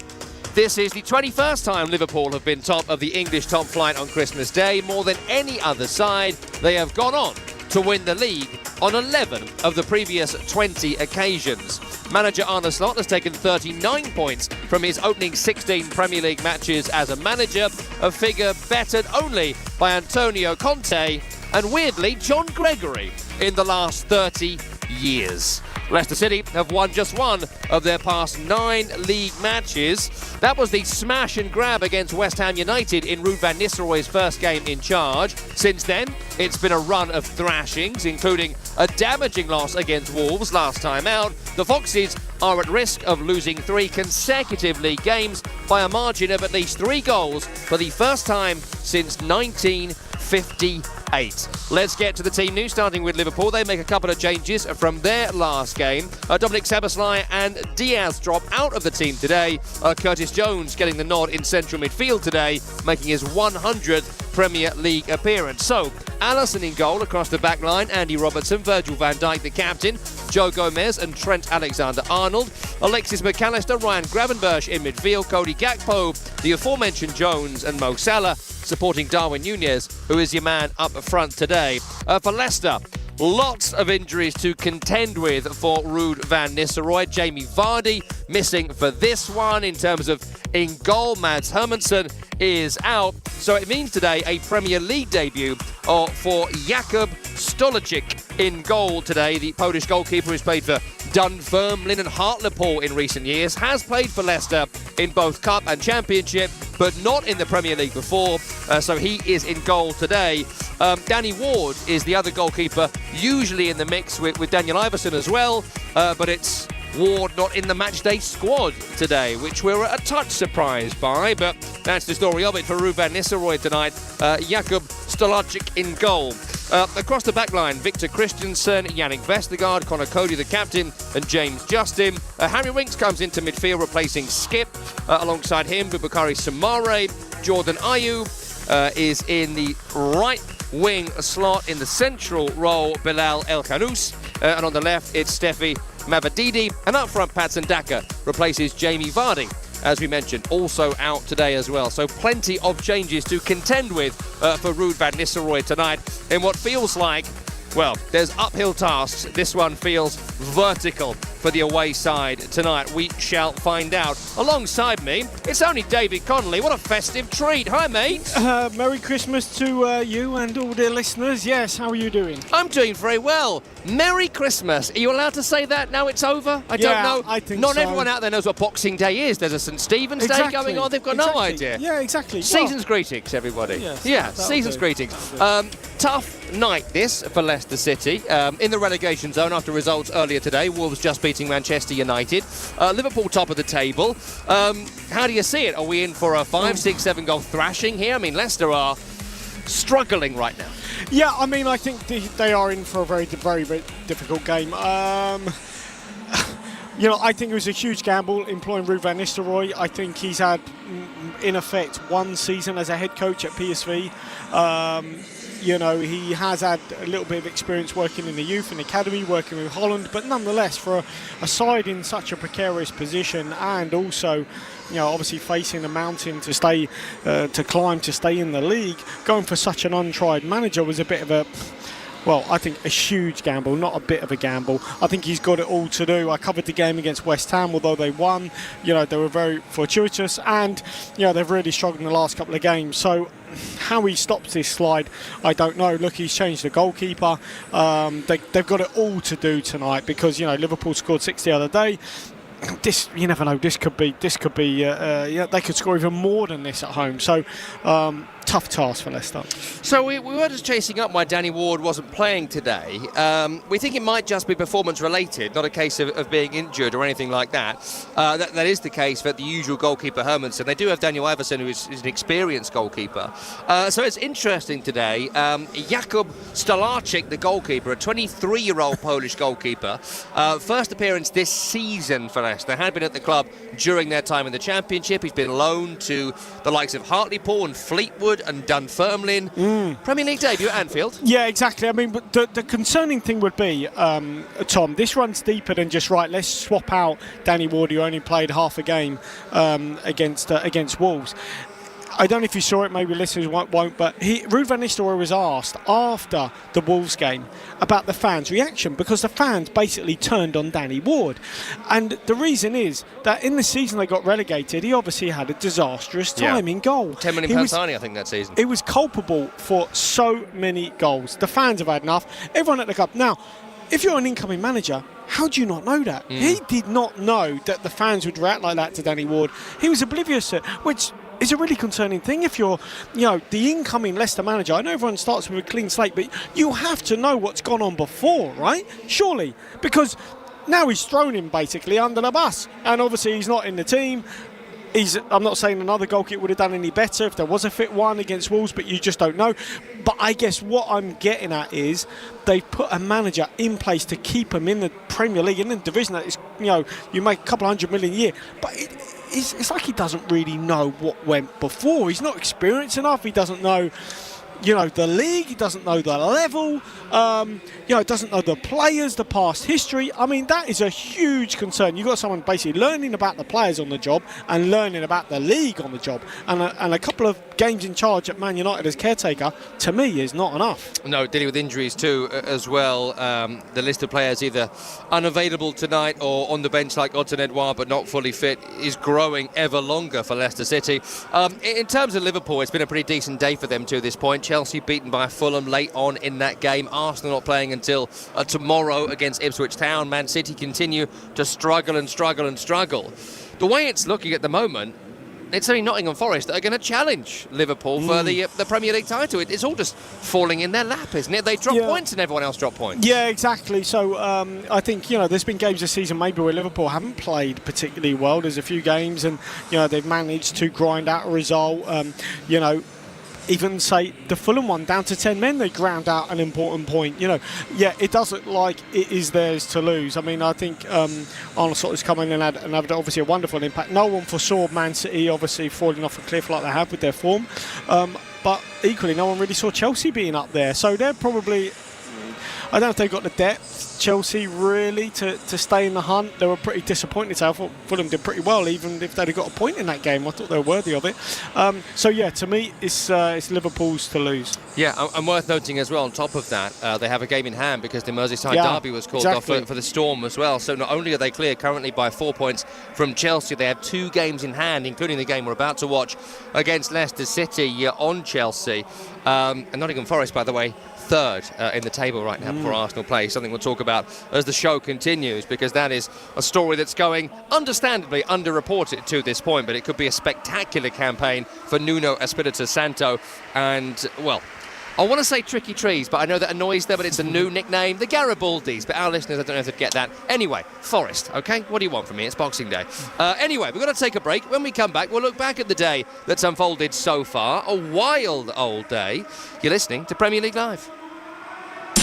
Hey everybody, Steve Torrey here, program director and host on Mad Dog Sports Radio. Hope you'll join us during this holiday season for Mad Dog Sports Radio presents The Year in Sports 2024. We'll relive all the top moments of the sports year through the eyes of all of your favorite Mad Dog Sports Radio hosts. You'll hear about the NFL, Major League Baseball, the NBA, and the sports legends we lost. Mad Dog Sports Radio presents The Year in Sports 2024. Debuts Christmas Eve on Channel 82, or listen anytime on the SiriusXM app. At Creek Carrier Corporation, we have some exciting news. We're raising pay for drivers at the first of the year. Because of our safe and on-time service, we're able to raise pay, and you can be part of that too. We're looking for safe, experienced drivers. Freight is up, and so is our starting pay for Creek Carrier and Schaefer Trucking drivers. Come join us and work with some of the best customers in the business and drive for a company that appreciates what you do. Go to creekcarrier.com and find out more.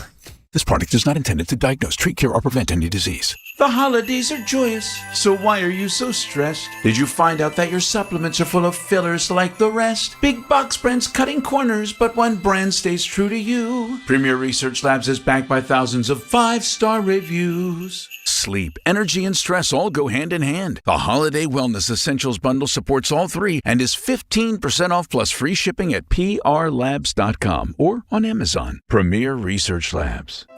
Eczema flaring up again? We have good news. Exoderm. If you or someone you love suffers from eczema or dermatitis, get Exoderm, the common sense answer for eczema. This stuff really does work. Exoderm contains the #1 doctor-recommended ingredient in a clean hypoallergenic cream with no harsh additives. Take back control of your eczema with affordable, fast-acting Exoderm Flare Control Cream. Exoderm. It's in the first aid aisle of your local Walmart, H-E-B, and other fine stores. The Landstar business model gives professional drivers the freedom to decide what to haul, where to run, and when to go home.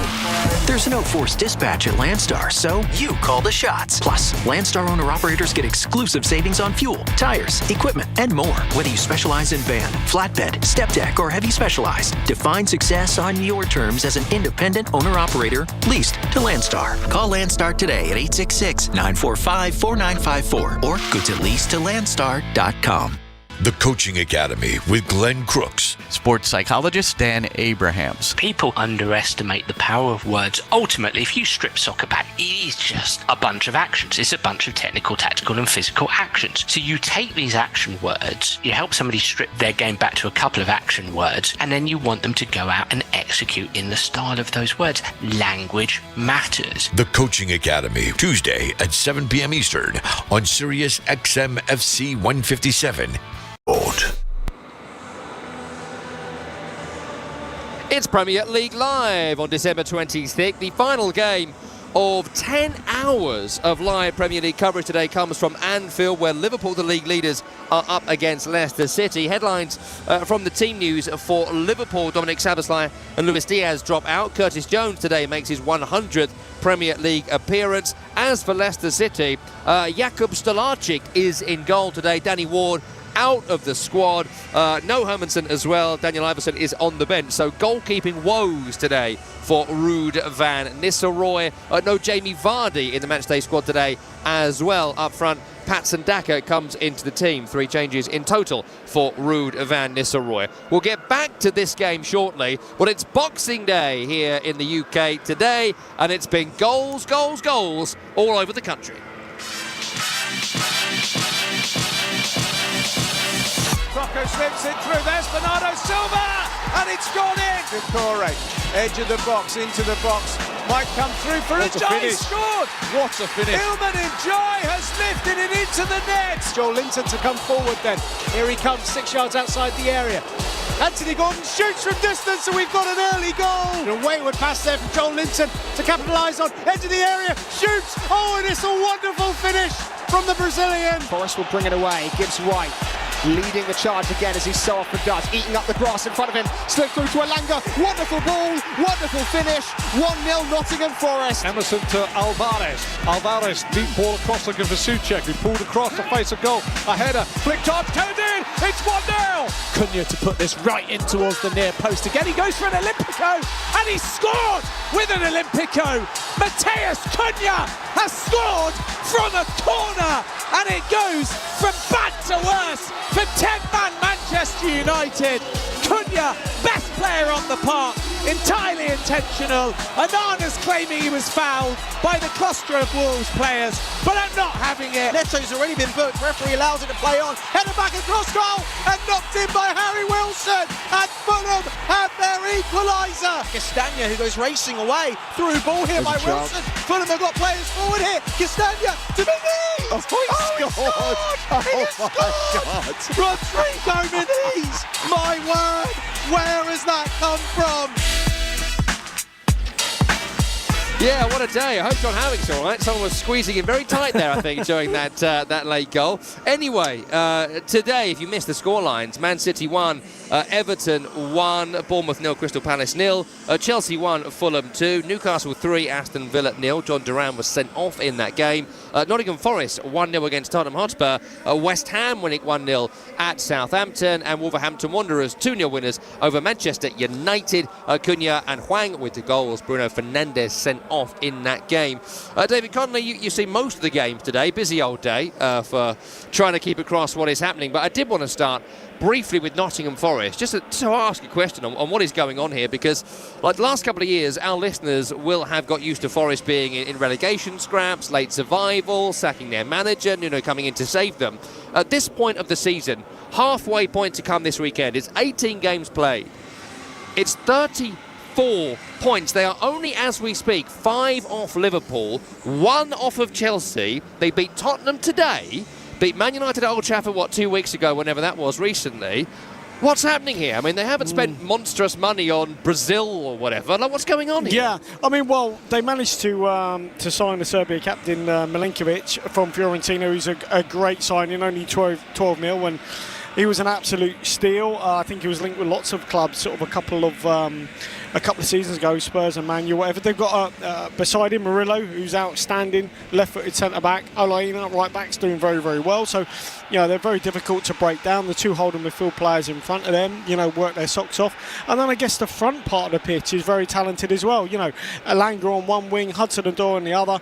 Gibbs-White.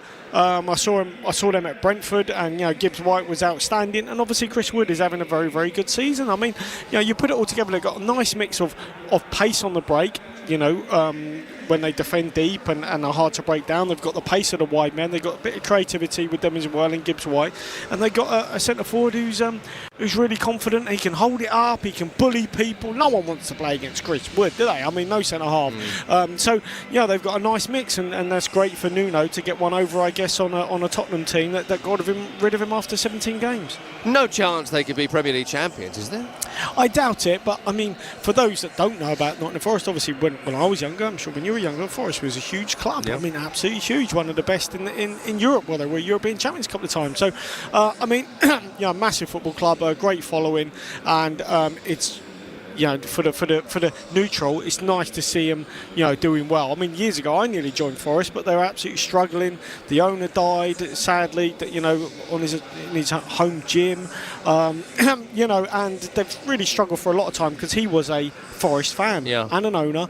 He was doing his very, very best, but he just couldn't turn around. Forest couldn't get them back to the big time. Well, they're there now. Yeah, them and Leeds were very much the cursed clubs in many ways, weren't they? They couldn't come back after years and years of trying. So it's a tremendous story. Long may it continue.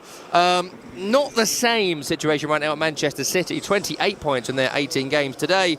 A draw against Everton. It's just a terrible, almost inexplicable run that Man City find themselves on.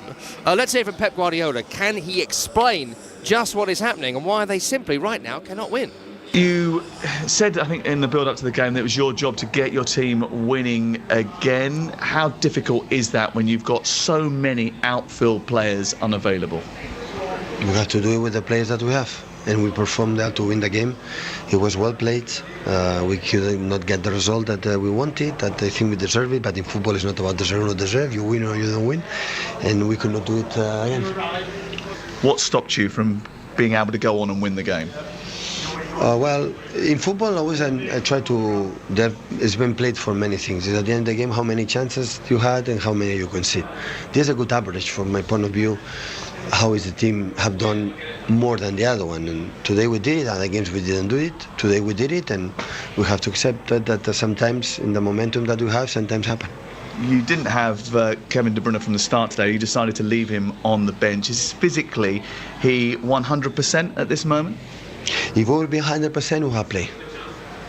So that was the reason that you left him on the bench, because he isn't quite up to speed yet? Yeah, like same Gundo, the same like Jack Grealish is injured and Kyle is with flu, and maybe it was my mistake. Maybe I should have played earlier, Kevin, but in the moment that the teams was playing good, and always you expect some energy for some players, and that's why we did it. You don't need us to say that it's a difficult period at the moment, but City were always a team and have been a team since you've been here that other people are frightened of. How do you get that aura back again?